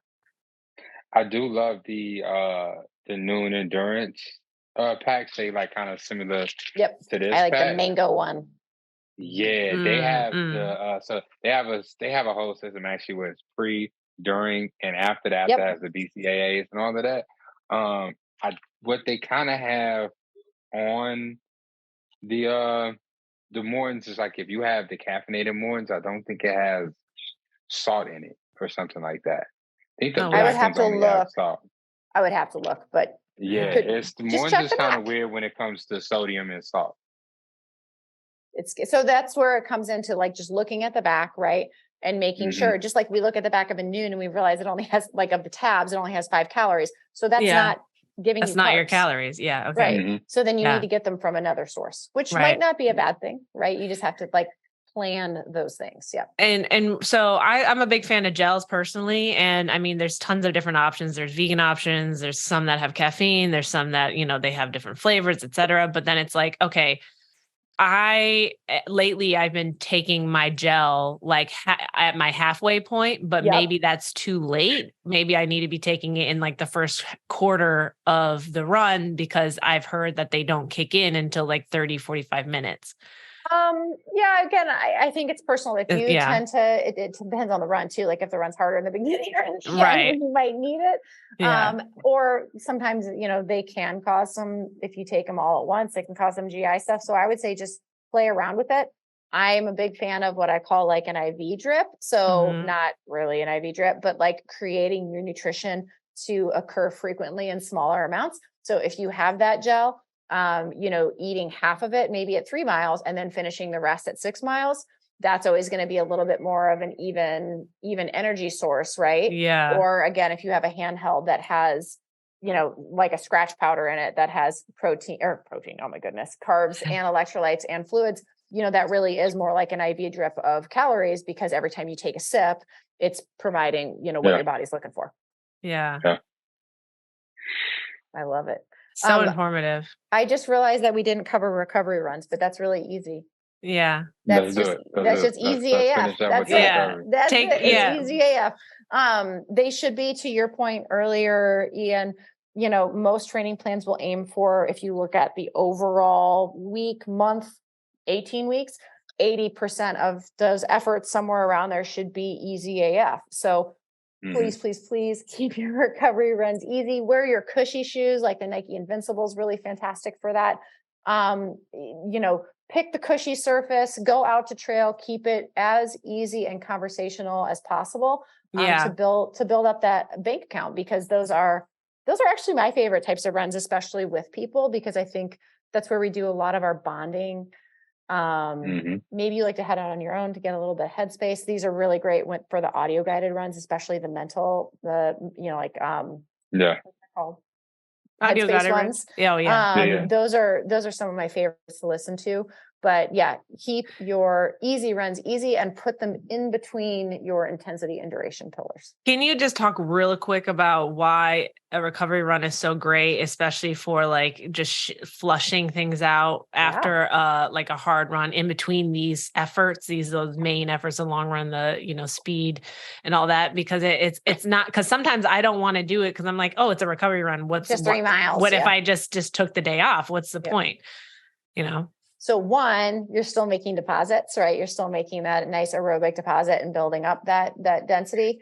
The other part is, as long as you run them right, they are increasing your heart rate and they're helping to, what my original coach called, flush the mush, which is the same thing that cross training is doing on some level too. It's increasing heart rate so that your blood carries your waste byproducts back into your core. So all things recovery.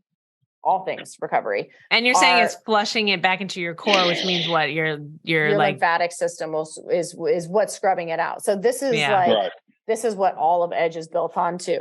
So all things recovery are getting your blood to carry your waste to your core. That's it. So whether it's compression boots, inversion table, compression socks, ice bath, recovery yoga, they're all doing the same thing, which is having your blood carry waste from the rest of your body back into your central cavity.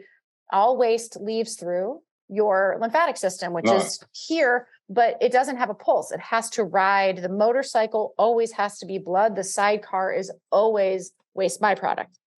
Your body does send the right stuff, by the way. Like waste byproduct isn't bad. It's just your body tends to send too much, which is how you can have what could be, an hour or two of assisted recovery with advanced things like boots and tubs, all the way to 60 hours of recovery, because your body is just, it takes forever to clear it out.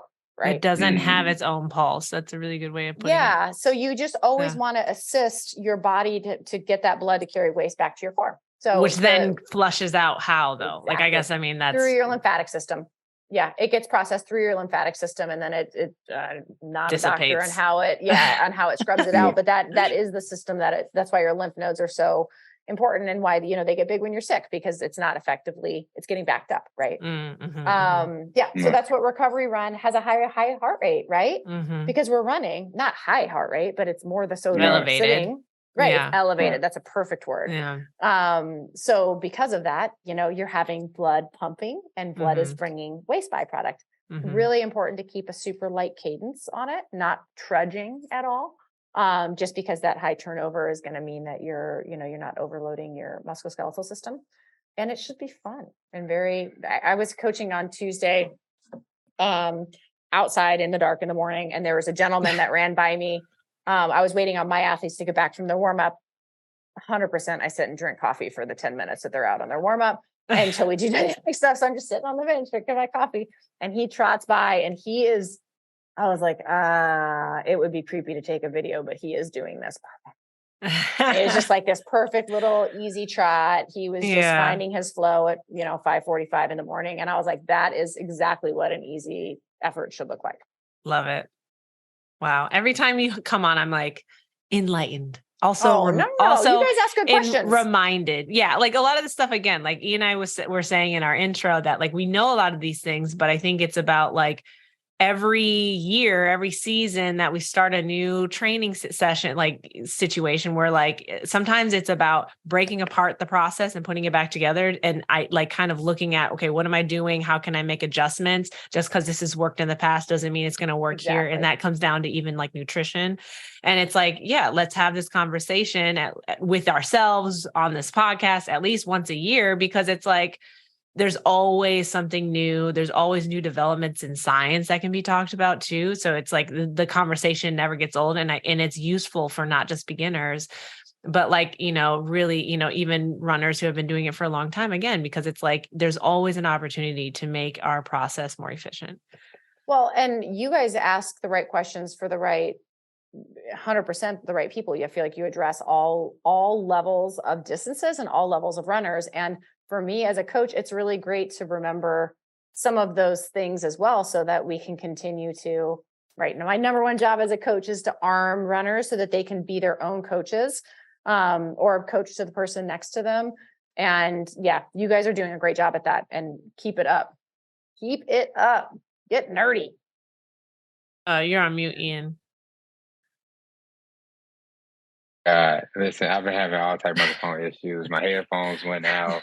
That stuff went out. There's like you gotta get the cord. Situation. Yeah, right. I guess you're right. I just need to quit playing and just analog. I was saying thank you.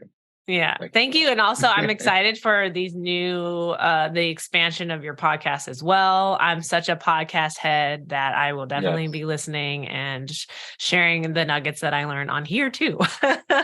I love it. It's all about spreading the love. Exactly. Love it. So, well, thank you, Coach Robyn, for coming on. Appreciate you. Tell them where to follow you, where to follow Edge, what to do. Yeah, so Edge is always going to be the one I post the most to. It's at Edge Athlete Lounge on Instagram. I am Coach.Robyn, so ROBYN.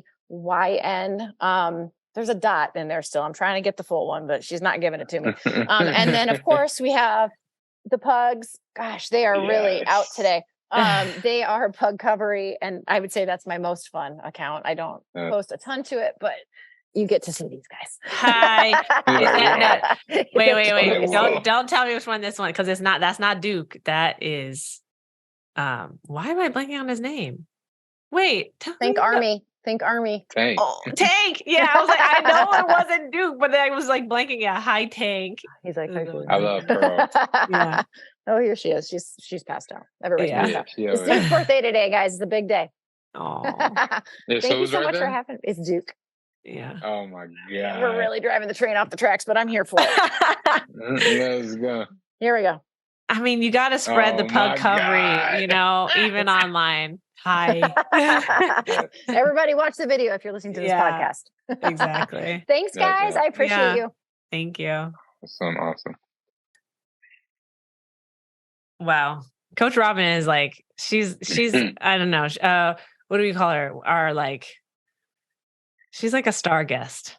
She's like I don't even know. I don't have the words. I appreciate her. I appreciate all of the knowledge and information that she gave. Yeah. And she continues to give. I hope y'all had y'all pen and paper out, taking notes. I hope you. I want to see. I want to see this stuff applied. Please, yes, definitely. Yes. I posted on the Runners Club podcast story and was like asking for input on just like different thoughts on like just questions for people that, like questions that people might have or that they wanted us to bring up during our recording. And I'm going to do that more often. And like, I think we'll do that more often just because I think it's an easy way for people to kind of just tap in. And we actually got some responses. Hey. Do you want to get into it right now or what do you want to do? Okay. Well, let's do it. I really don't want to work today. I really don't. I didn't make it to that early train to be at the store to record this podcast. I really don't want to go. I will be there. I am going, but I really don't want to.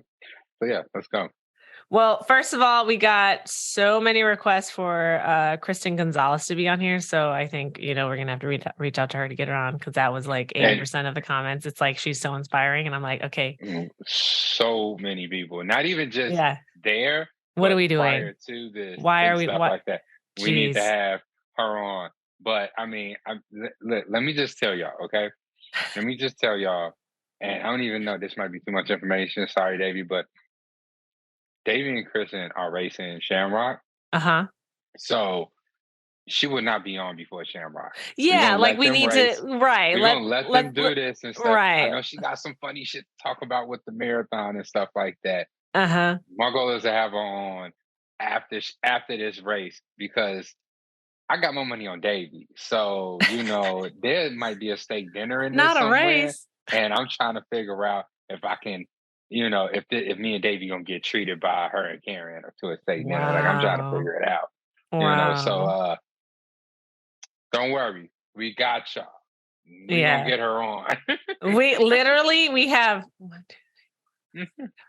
9 comments and 7 of them are about her. I love it. So we hear you, we see you. It's the plan is in motion. It's about timing, and but other than that, I got one on my personal page about nutrition, which that's why I wanted to bring that up with Coach Robyn, which we touched on, which I'm really glad about. And then another person asked, how can I support women runners, which I thought was an interesting question. I feel like I kind of need more time to think about that one. I probably should have looked at, but I'm like, we're in the moment now, and I can share some things that I'm thinking about, but I'm like, I don't know. I need to ruminate on that question a little bit. As a man, I have the answer. So okay, yeah. Why don't you mansplain for us?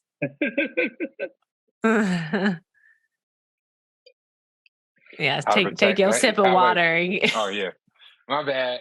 I'm so not even here. I'm like eating. I'm drinking. My God. This is not a podcast. I don't even know funny. What I'm doing. You're so funny. This is unprofessional. What was the question? How to support women runners, female women runners? Yeah. How to support women runners? Yeah. As a man, one. Okay. Don't be a creep. Yeah. I mean, this is the club. It ain't the bar. We get miles. We having fun. We enjoying. Of course, you tend to spend, as much time as we do with each other. Things happen, but that's not what we're here for. We're here to get these miles. So, one, don't be a creep. Allow these spaces to be a safe space and a pleasant place for all runners. All runners alike. Men, women, LGBTQ plus runners, just everybody. This is a safe space. Let's get these miles. 2, that's all I have actually. I'm like, whoa, you got a list. Yeah. I mean, because it's like also like, so this is kind of coming up in the speed project conversation, right? Word. Because as we had Kayla on, and if Kayla spoke about her, Kayla Jeter spoke about her experience at the speed project and whatnot. And here at 7 on Sundays, I'm taking that into consideration and trying to figure out how to give out these segments for the speed project. And the speed project, the founders and creators of it, excellent, beautiful guy. They did so much of the heavy lifting if you're taking the OG route. And there's sections in there that are like, no runner should run along here, or no women should run this segment, or something like that, right? It's But that just is unfortunate. safety. But even it's like, to me, I hate, like, I'm the type of woman, and I don't, not to interrupt, but I'm the type of woman where it's like, when I hear someone say no woman should run this segment, I'm like, no, fuck it. Put me in that shit. I got it. That's how I Yeah. am. Cause I'm like, who are you to tell me I can't do this? Give me Don't make some yourself a pepper victim out spray. of ego, though. I'll fuck somebody up like that. You know what I mean? But that is me. That is how I function through the world. Yeah. Generally. Yeah. And Yeah. yes, it has its faults, but it's also just like, again, I was raised by my father. I have that ego in me. And I can't help it because I'm like, the fuck? I'm going to run where no, put me on it. Yeah. Okay. Right. I feel you. But, just take consideration where we're going to be at certain times, and, making sure that, because like the women on the team, they're going to have to run alone. They're going to have to run in the dark. Like, Yeah. these things are going to have to it is happen. part of, if you're going to You can't get participate. around it. But, unlike, there is that extra set of, um, what's the word I'm looking for? Not concern, not Precaution. precaution. It's like, hey, do you feel comfortable doing Yeah. this? Would you That's the feel big part comfortable of it. running Yeah. at 2 a.m. versus 11 p.m.? I like that much more, because then you Yeah. then you're at least giving them the opportunity to tell you So, if they feel comfortable versus being like, no woman should do this. Well, I'm pretty sure there's a reason why and stuff like that. Yeah, but at least like having a conversation about it, because it's yeah. like, because then you're also taking away, and I'm not speaking specifically to you. I'm speaking to this question too, because it's like, I think a lot of guys, they want to be told, how can I help or support women in running? But then it's like, you can help them by having conversations with them and allowing them to decide for themselves versus making decisions for them, which is just a common thread within history, which is part of the reason why women feel disenfranchised in society. Yeah. Well, that was going to be number 2. Give women a voice. Yeah. It's like, shit, if I'll let you know, give me the facts. Let me tell you what I feel uncomfortable with. And if it comes down to it, and this is just me speaking as a woman, I'm not speaking for other women, because some women, they like that shit. I mean, that's great. Me personally, let me figure out whether or not I want to do this. Yeah. Because I've done so many things in my life where it's like, so many people will be like, don't do that. And it's like, no. I'll let you know when I'm uncomfortable. Thank you. Yeah. Well, as far as the Street Project goes, there'll be multiple opportunities for women to be strong, brave. Yeah. No, I mean, but you're like, but Karen, I gotta protect her. Okay. No, Karen. I'm just playing. Listen, Karen's get that a G. woman Karen's give a her G. a shank, and she'll survive wherever she needs. And that's how I feel. You know what I mean? Just, I'm good. But also, I do want, I think it's about, how do you keep the whole group safe?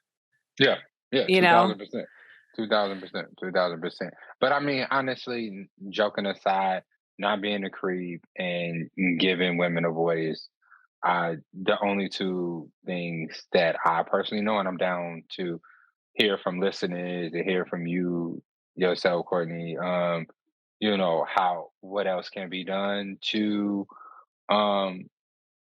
support women runners and stuff like that. I know with my space is, when we consider who is coming on the podcast, highlighting women in leadership roles, but then also when we having conversations about training, about working out, about our bodies and stuff, making sure that we speak into things that are uniquely women, like, training, taking your cycle into consideration when training. What does training look like before and after pregnancy? Like, having these conversations, and even for me, even though I may not have like direct knowledge of a cycle, because I don't freaking have a cycle and stuff like that, but and also not speaking up as if like I do have like a lot of experience with those things. So giving you and whoever our guests on that you're speaking to that space to talk about those, to educate, some of the women who might not have that information, have that knowledge. That's what I do. But that's just, once again, I think that just falls into one of the top two Yeah. things that I know, which is not be a creep and give them a voice. Yeah. That's It's all I like, really know. I think too, it's like, if you have to question how you're Bathrooms. interacting with someone, then maybe just don't do it. Yeah. Bathrooms. What? Bathrooms. What about them? I mean, we was having a conversation about this. Me and Karen, me and my family had a conversation about this. Just the utilitarian nature of having a penis. Like I could just go to the Anywhere. bathroom just anywhere, and women You can can make it too. It's just, discreet. yeah, it's just a Yeah. lot more. So maybe planning, runs and situations somewhere where women would have access to a bathroom. I don't know. That's low Yeah. level stuff. I don't know. Because That's it's low about vibrational stuff. how low vibration. I'm weak. I also, oh shit. What I was also going to say too, like, not looking at your, women runners who are women as like, or like female runners, all like the above. Like, it's kind of like the whole category of like, don't look at women runners as like small men when it comes to capability. Because like science has not really utilized women in studies the way that they've used men. Right. And so then they're looked at as kind of like small men versus their own individual complex body. Yeah, so so it's like when you're having conversations about, so it's like, so when you're having conversations with runners who are women and they're speaking about what they're doing or what they're experiencing in their training, it's like, don't just sit there and compare it to you as a man who's like, doesn't deal with the hormonal ups and downs and all the other elements that we're consistently working through on a month-to-month basis. Because a cycle isn't just a period. A cycle is the entire month is the cycle. The whole motherfucking month. And hormones are up, they're down, we're bloated, we're not bloated. Motherfucker, some weeks we're more prone to injury than others because of that. Like, there's so much to put into consideration where it's like my training, I don't care if our training is exactly the same, my experience is going to be different. So don't speak to me like we have the same experience. So let me ask you this. Would you want your coach, let's say you're being coached by somebody who's training both men and women, do you feel like your coach should have more frequent check-ins with you than they may with their male runners? See, and the thing is like, I think that we're still so early in this conversation of how we look at the way like women train. And I think it's just so early in the conversation because it's like, I don't have these conversations with Coach Robyn and she's a woman. She's my trainer. Right.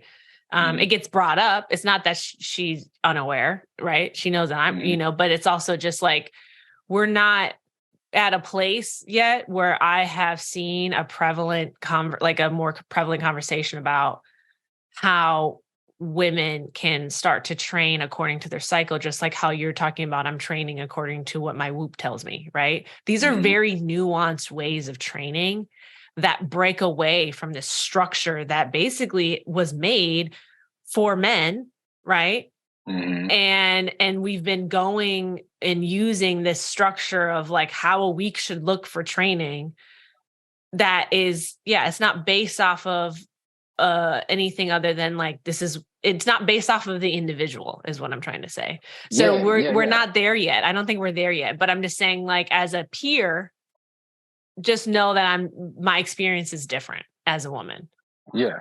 2000%. I guess my question is more coming from maybe a running coach who isn't not a woman or just less experienced. Because I think even some of the things that we talked about, a lot of because it is so new, maybe not women athletes have a lot of knowledge on themselves, right? I think from what our conversations Yeah, we've that's a big had, part of it too. things that I've read and listened to, like it's very common for, you know, women athletes to not have a period and that looked at as normal in that space, right?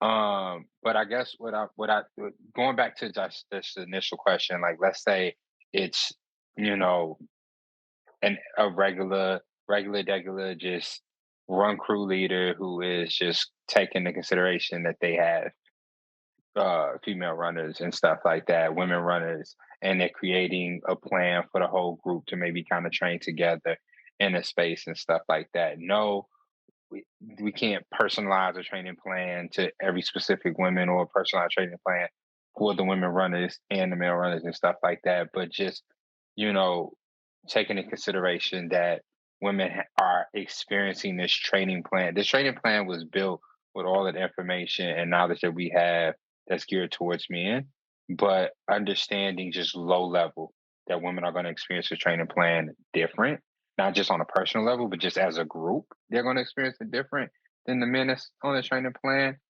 Would it be beneficial for a run club leader to then, you know, just have a check in, you know, or just a little bit more frequent run with the female runners and just ask them, you know, hey, low level questions. How are we feeling this week? How is last week doing? Do you feel like we need to make some adjustments and stuff like that? And just simple basic, like just something just simple like that, just so we can start in this first step space where it's one giving women runners just more of a voice, more of a say so in how their training is going. Yeah, I mean, I don't feel like I personally like if I'm going. I think if it's in a training pod and and a coach Mhm. is checking in anyways and that relationship is established and it feels appropriate, yes, right? If it's Mhm. general, no. Like I don't really want if I'm popping into a new crew, I don't really want someone to just like be in my face, be like, so how is it feeling for you as a woman? Uh, Then I feel like I'm just being ostracized, or like, I don't know if that's a really extreme word, but like, you know, yeah. I but I think the check-ins are important. I think it also is a conversation about how really emphasizing recovery, because I've realized that my I've been in the past, training has been more difficult for me because I haven't recovered enough. And obviously that's across the board for anybody. Everybody should be recovering. But then I feel like sometimes it's not about the intensity of the workout that needs to shift. It's the intensity of the recovery that needs to shift. Mhm. And Mhm. because recovery is already overlooked so often, Mhm. um, it's like like that feeling like the feeling of being extremely tired and just like mentally, physically exhausted or beyond exhausted. Like I get all of that, I think, is really where I'm like just trying to work on it personally. And it's like, if I feel like talking about it, I'll talk about it. But for the most part, I'm just kind of figuring it out myself, because to your point, a lot of women are still a lot of women are just now getting into the understanding of like tracking their cycle, understanding what each section of your cycle does. Phase. Thank you. The phases of your cycle, how it actually affects your body. It's like I can't properly respond to a question of how you're feeling if I don't even really understand what's going on. So that's me right now, working on step 1 of just understanding my body better, because Mhm. I'm not going to switch up my training if I don't even really understand if I can't even put words or explanations to how I'm feeling. Mhm. So I've invested money into tracking my cycle. I've invested my time and energy into understanding what's going on. That's why I have an Aura ring, right? That's why I bought a Garmin. That's why I have what is it called? It's called natural cycles, like that. All Mhm. of these things, I don't just want to know what my heart rate variability is. I'm trying to get into it deeply, so that I can become a better athlete. And that's just my personal interest. There's some athletes, some other women who are just like, I just want to show up and I just want to run. I don't really care. I don't want to have these conversations. And I'm like, that's fine. That's also very fine. So I think it's about where you are in relationship with the women that you're running with. If those conversations feel appropriate, but on a surface level, just I think having an acknowledging in yourself that your experience is a bit different, but not in like they're lesser than because they're going through things. It's more just like it's a different experience. Yeah, of course. Yeah, you know. 2000%. Well, I hope y'all heard that. I think that's a great place to start. Wow, that really took us into a conversation. Yes. Wow. What, Yeah. what else? Now I'm going to What do else this is next on week and see what. That was it. It was. I got it. It was Kristen, about Kristen, nutrition, and then how to support women in running. What was the nutrition question? I was just like talking about nutrition and running, and I asked that when we talked to Coach Robyn. Oh yeah. Eat food. Eat, man. Like the fuck. Yeah, like we talking like one slice of bread, some peanut butter, maybe a banana. Yeah. You know what I really love? Something. Because you know a what? rice cake with peanut butter, with natural peanut butter on it. And then on top of that, blueberries. That's wild. I didn't blueberries. Know they make rice cake. Okay, there we go.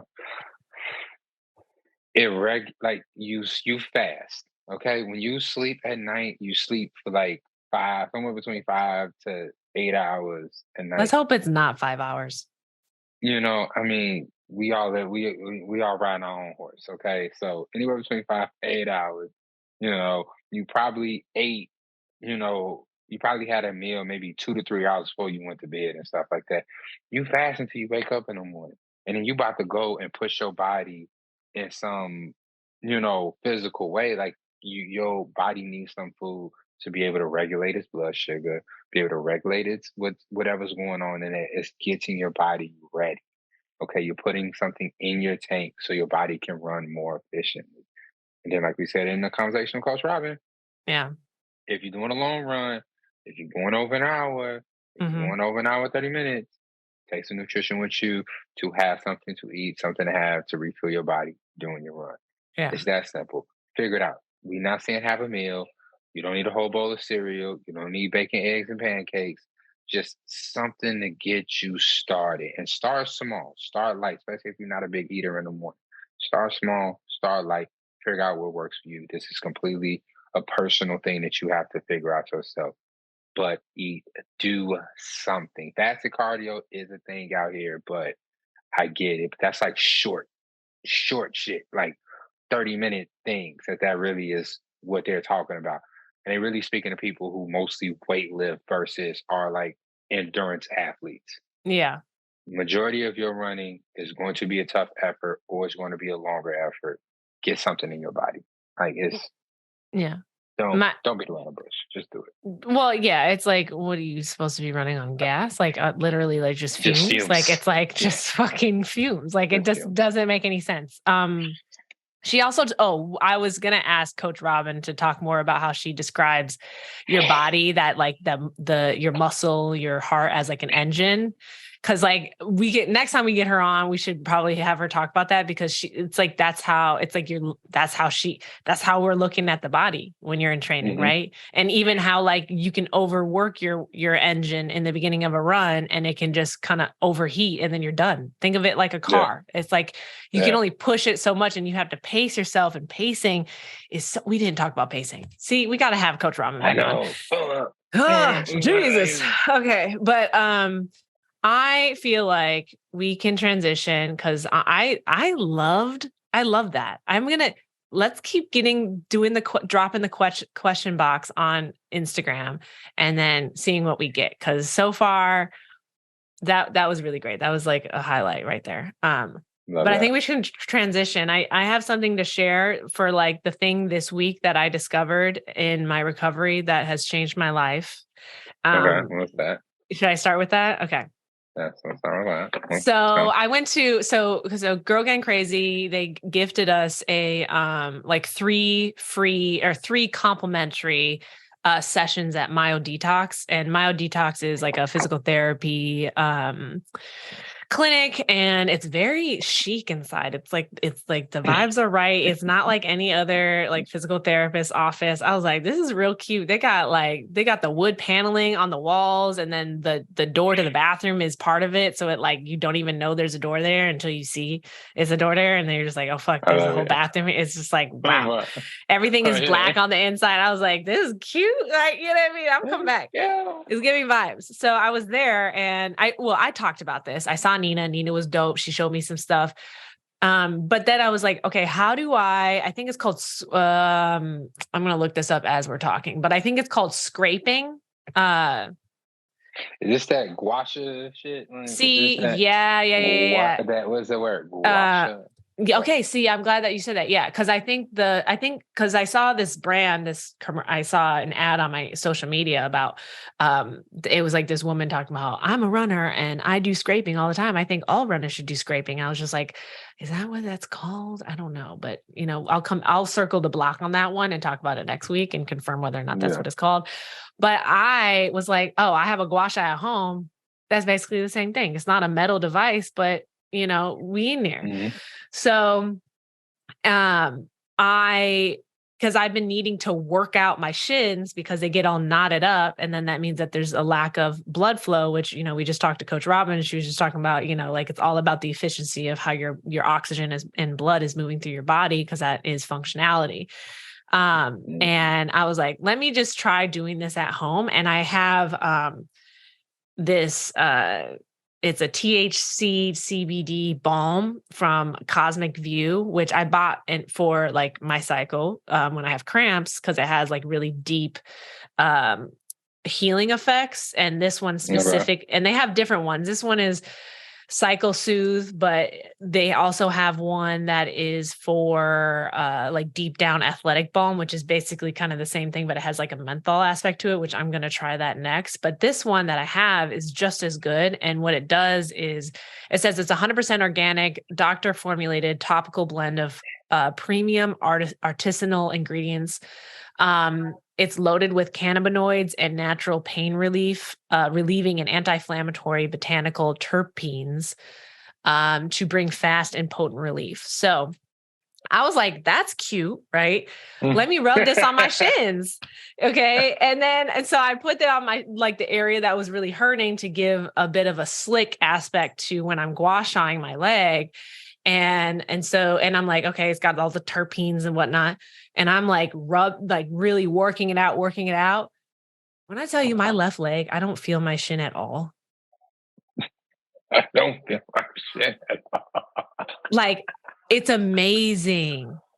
I don't know. I didn't realize that you could gua sha your body. I thought it was just for your face. And I feel like I guess I heard someone say like you could do it kind of whatever.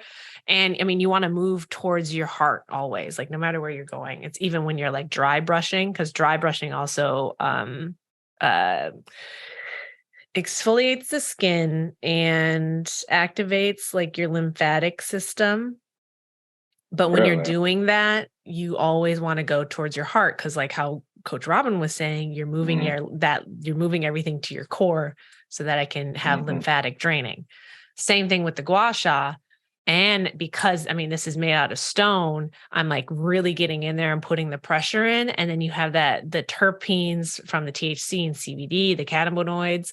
And I'm like getting in there, and I'm like, it's something that has, I think, completely changed my recovery, like just like routine. Like because my shins have been something that have fucked me up for the longest. And I've even been using like KT tape, like on my runs too, which has been really great. But even like the run that was the workout that I talked about that I did for this Track Tuesday, I breezed through it. Okay.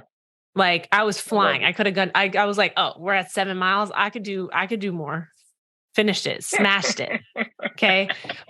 But it's this. And the thing is so Nina from Myo Detox was saying, yeah, like all these little workouts that I'm showing you, do this basically, if you can, twice a day, in the morning and at night. But specifically, make sure if you can't do it at any other time, do it after your workouts.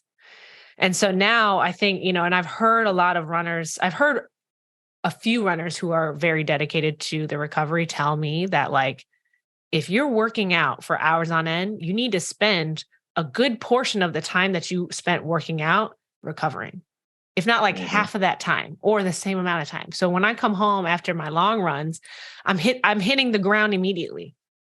I refuse to hit.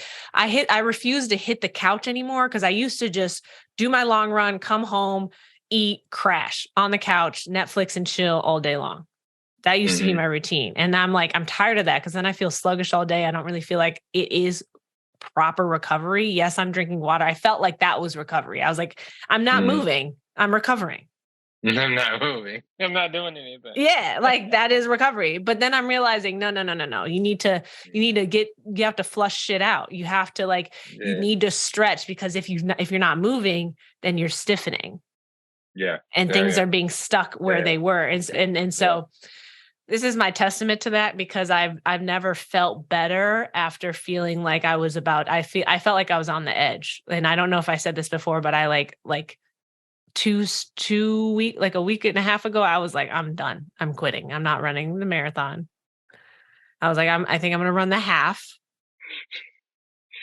And then I found out that the half you had to raise money. I was like, fuck that. Okay. I'm recommitted to the full.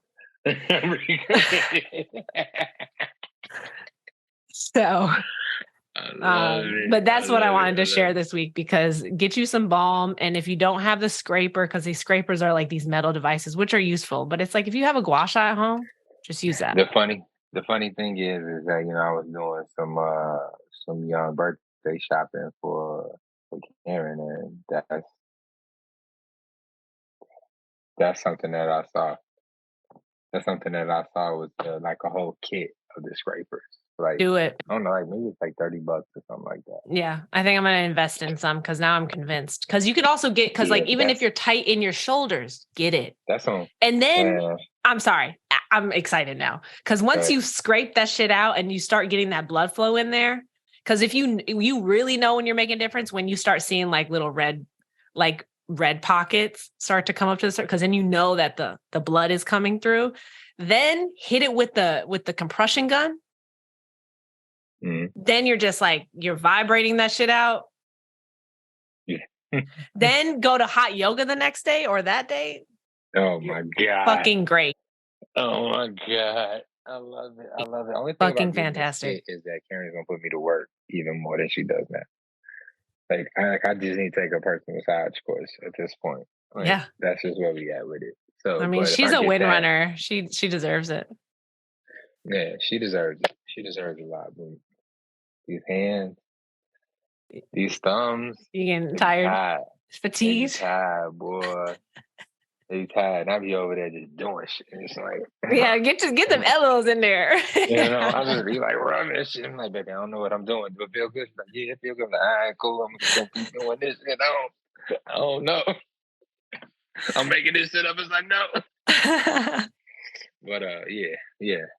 We'll see. That sounds fun. That sounds pretty cool. How's running? The body. Gua sha yourself. Gua sha yourself. Are you? How's running going for you? What's the week looking like? I feel good, man. I feel solid. The coaches came back with our training paces after our time trial, and they training paces matched up to what I want my training paces to be. Because no matter what they came back with, my training paces is going to be what I wanted it to be anyway. I'm just happy that we agreed. I'm happy that my time trial put them in a place that I wanted to be. This is where I'm at. Okay. Yeah. Because my workout for the ComEd spot, my short interval pace is going to be a 7:06. Okay. For my time trial, they calculated me at a 7:07.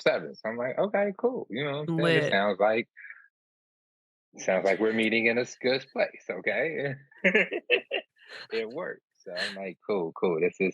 This also, I feel like, just puts me in a great place for my A goal for the year, which is a sub 4-hour marathon. Nice. If I think I might do the spring half. I at this point, I'm like 90% committed to the spring half following the speed project. And I think I'm gonna shoot for 150, 151 for that. Mm-hmm. No, actually, no. I think I'm gonna shoot for like a 145 for that.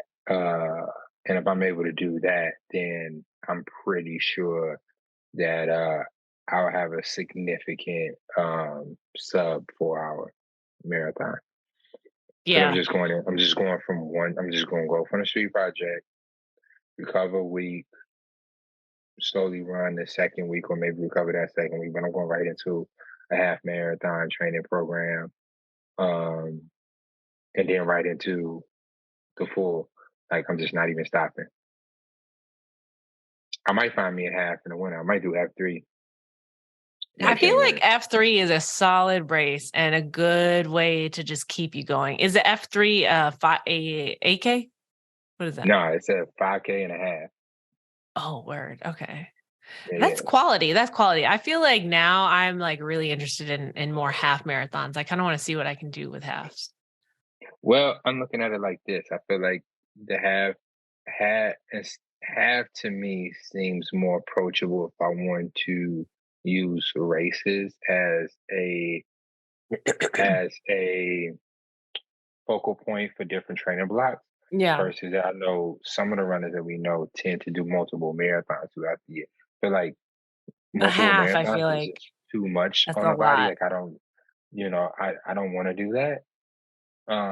Maybe I will. Maybe I might try to do one more marathon a year, but like I feel like a half marathon, half marathon kind of situation is healthier. Because you're still going and you're pushing for Mhm. those and I love, well, sorry, I don't mean to interrupt, but it's like you're still moving your body. And to Coach Robyn's point earlier, she was saying that like you can train past a half while you're training for the half. Yeah. Because I accidentally did a 151 half at the Toronto Marathon. So that was accidental. So I feel like if I really train for a half, I might be able to crank out a little 145 type of situation. Yeah. And if that's my race pace to utilize as my base to train for marathon, it's looking good. It's looking good. And that's also what I like about the group that I'm training with the Speed Project. I feel like for me, it's just the perfect cluster of runners for me to be like, it just goes back to every runner's instinct, ghost racing, right? Passing up somebody. You don't even know that they even in this relationship You with you don't right even now. know it. Right. You feel me? So like there's definitely Gabe and Simeon at the top. Those are top runners and stuff like they that. They got them legs. And they are moving. Okay. And then just behind them, I think it's like maybe Karen Nez, Jeremy or something. I might be getting this part kind of mixed up, but Karen Nez and Jeremy. And then there's like Rosalie, Aaron, and Austin somewhere in there or something like that. I'm not really 100% sure. I don't remember where Aaron falls. Yeah. But I think Aaron might be a little bit closer to me. I'm not 100% sure. But I'm like if my rate of progression is just a little bit faster than theirs, I should be able to catch up to that first pack, Rosalie Austin situation. Go from there. Should be able to go ahead and catch up with Karen Nez and Jeremy and all of that stuff. Timmy told me yesterday I'm never catching him. Who said that? And I agree. Simeon. I was like, I agree. His rude. time that he's no. It was actually like, hey, I'm just letting you know what I'm aiming for. And I was like, you know what? I don't want to. Yeah, it's okay. That like that's okay. Yeah, it's okay. Yeah. I think is he trying to what is it? I will say, is he trying to qualify for the Olympics?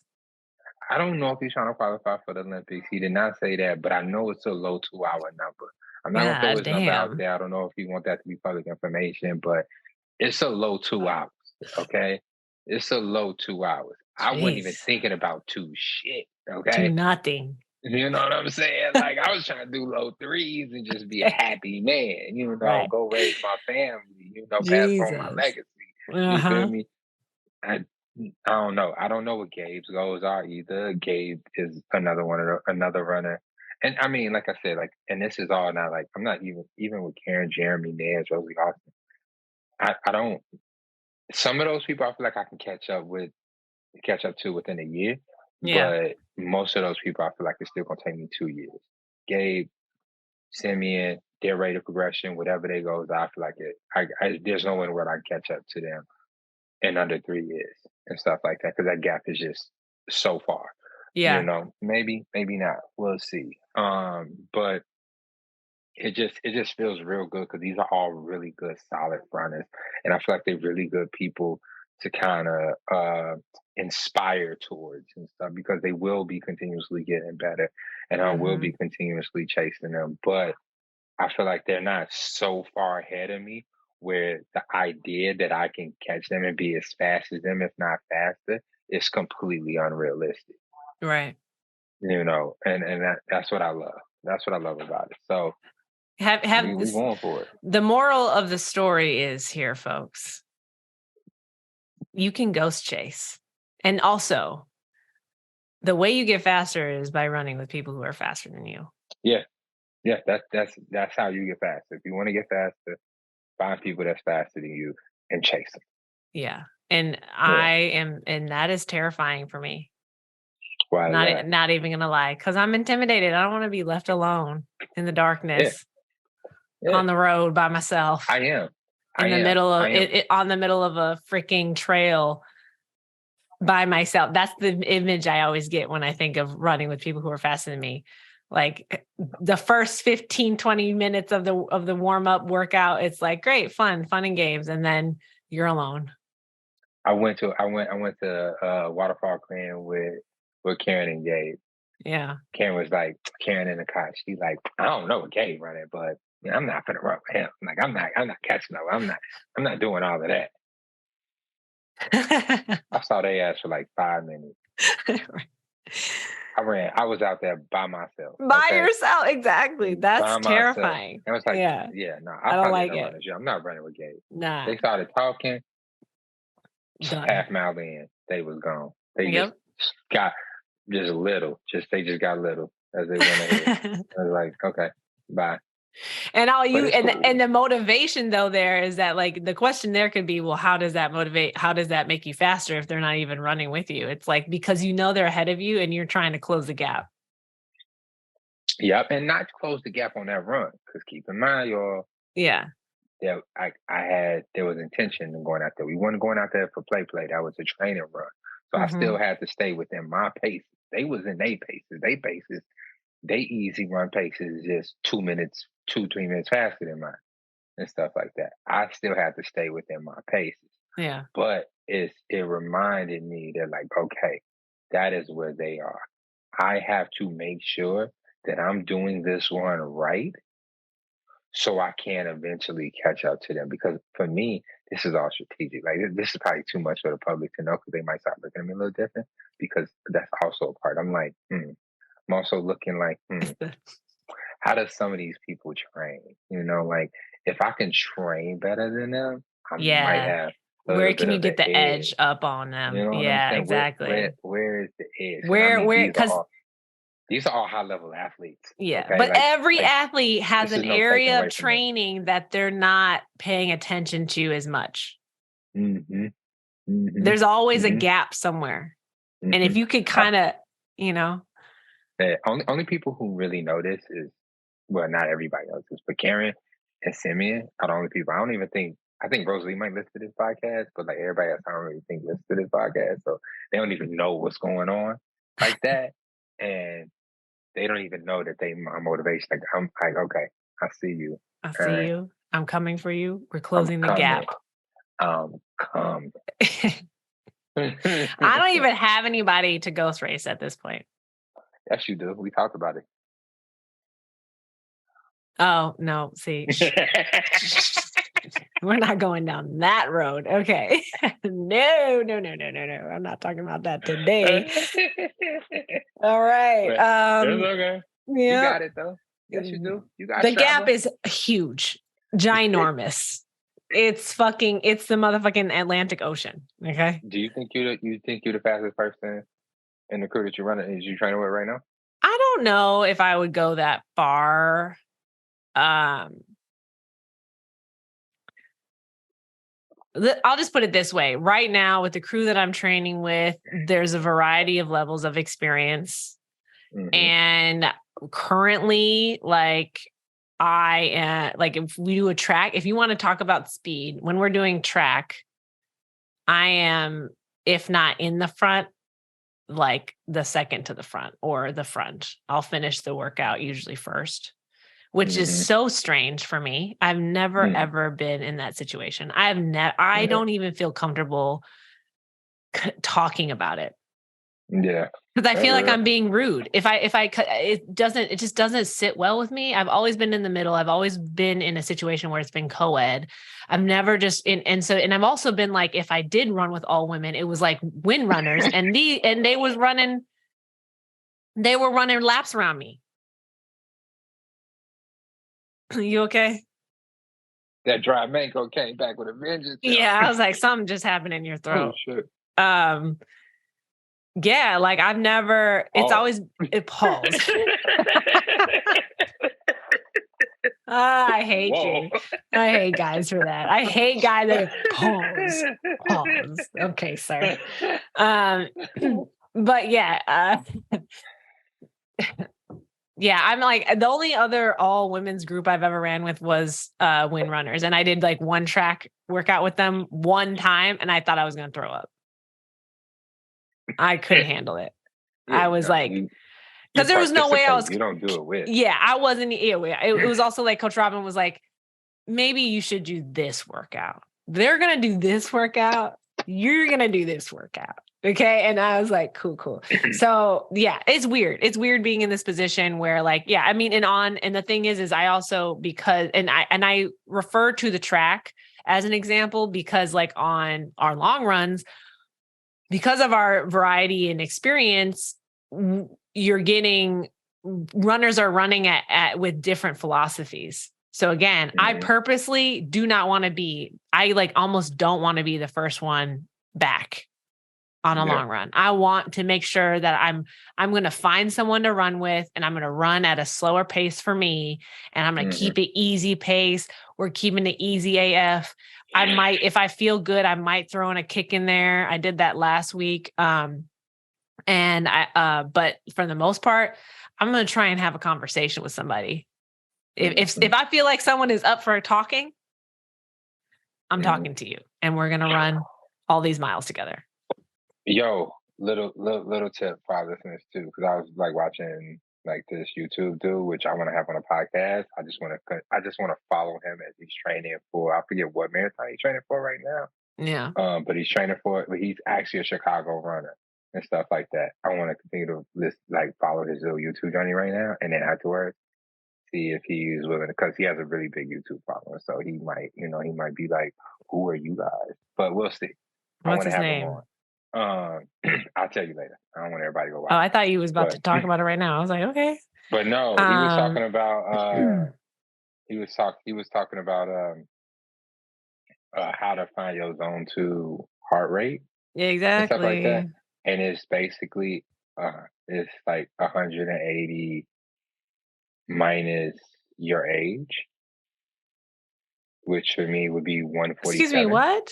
180 minus my age? Minus your age. Oh God. Every time I see my age, I'm like, I'm not that old.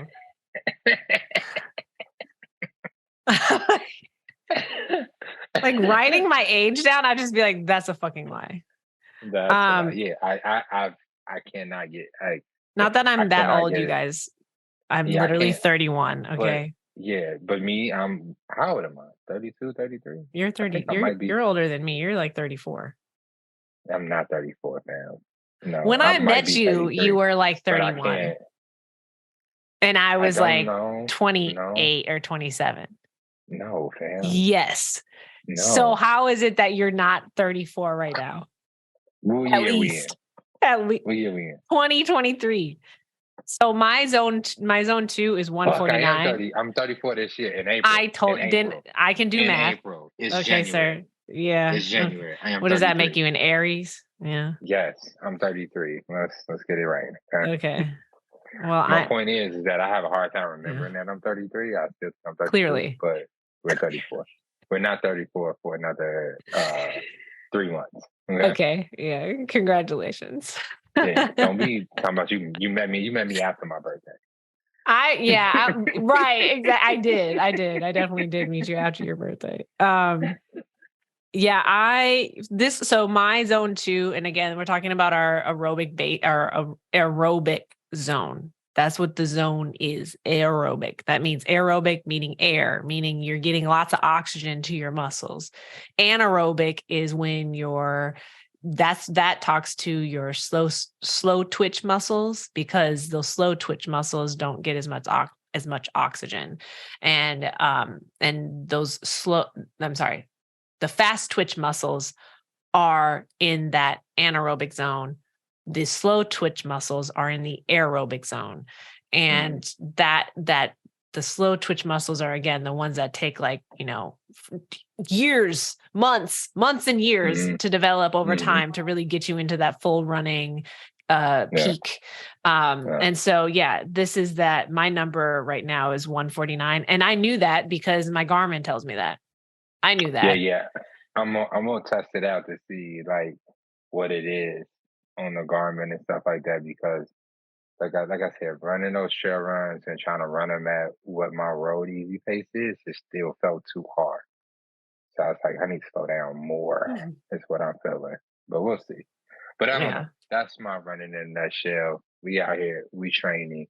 The goal right now is for Ian Gonzalez to be faster by the end of the year. Significantly faster. That's just what I want for myself. And I know it comes off because I'm talking to Karen, she thinks everything I do is for vanity and ego, but it's not. I just want, I want to run with my friends, and all my friends are same. fast. Yeah. That's all I want to do. I miss y'all. I want to spend more time with you on the trail, on the route. I want to know what y'all talking about. You know what I'm saying? It is about that. It really is about that. It's it's very, because you're all friends, but but what is happening when I'm not there, when you're running? Because those conversations while you run are the best conversations that you can have with people, because you're in a very honest state. You're in a different state of just being mentally, that I want to be a part of those conversations too. Yeah. So I'll be significantly faster, and I'll have a little bit more bragging rights, but also I'll be running with the homies. I will say that I, deep down, despite all the things that I say about running, sometimes I do want to be faster. But it's hard for me to admit, because if I don't get faster, then that just is sad. That's how I feel about it. I think you have a lot of untapped potential. Yeah, I do too. And part of me feels like I just need someone else to also see that potential and push me, because I'll do anything my coach tells me to do. Anything, for the most part. Sometimes I do cheat myself because I'm tired. But if someone is just you know what, God damn it, Courtney, I can see your potential, and I feel, and you need to try harder, and I'm going to show you how you can do it. I'm going to show it to yourself. You're going to prove it to yourself. Yeah. But again, I'm just going to keep showing up, and I'm going to keep putting in miles, and but I'm also not going to put that on anybody else, because it is about me and my commitment too. So. Yeah, 2000%. I'm doing all of this training with no coach. I mean, you have Rosalie, you have several coaches. What are you talking about? Not in the same way as Coach Robyn is with me. That was the caveat that I was about to make, was I get the benefit of these the speed workout with these coaches, kind of quasi creating a plan for all of us and stuff like that. But majority of this year is gonna be playing by ear, because this is just for the street project. They're not planning my half marathon. They're not planning my marathon. I ain't planning anything in between. But Yeah. this is just all me. So I might succeed, but there's a good chance I might not, because I do not have a coach, and I'm training all me. So maybe that's what you need. No, I don't think I need a coach to help you get faster. I don't. First of all, I don't have the time or money for a coach. No, you need to work for with a coach that believes in you and is willing to work with you for. I believe in me. I'm going to share something that Picasso shared with me one time, and I'm dead ass. Sometimes it's the coaches sometimes that like, yes, there's coaches that make money from coaching. I'm not trying to pull away from that. And that is, but every now and then though, you create a relationship with someone and they just like you and they want to work with you. And sometimes those experiences are, very fruitful, and you can get a lot of benefit out of that, because ultimately and also you're a part of the running community. So it's not like you working with a coach in that way. It's like they end up benefiting. It's not even, it's more, I see it more as a relationship than just like a coaching relationship. Yeah, I was speaking more to like in a traditional sense, but do I have array of access to people like Coach Robyn, runners like Game Simeon, even Coach Rosalie and stuff like that? Yeah, and I'll take advantage of that. Like if I have questions, I can whip out my phone and shoot texts and stuff like that. Sorry if it came off like I won't be doing that. I definitely will. Like this won't be a run man journey, 2000%. But at the end of the day, like it comes down to us. It comes down to whatever questions that I have for them. It comes down to me applying that. It comes down to me saying, okay, I agree with that as far as what I think that benefits me, because I make the final say so on what my run is going to be that day, or what my training plan is going to look like. It isn't just create it and give it to me and then I go do it. Like this is, I'm the final decision. I like that approach too. That's solid. Yeah. Wow. Yeah. But I don't know. That's all we got. That is all we have. It's another episode. It is. We've been here. We're going to be here. And we're going to see y'all next time. So. Hopefully you guys were able to take a few nuggets from this, and make sure to follow, like, subscribe. We're going to put another comment box on the stories next week. So if you have any other follow-up questions to this podcast specifically, I feel like that would be really great. If you have other suggestions for guests that we should have on the podcast, we will continue to take those in as well. But I feel like if anything, it's just, we want to support you as runners, not just in your ear, but in functionality and in practice. Yes.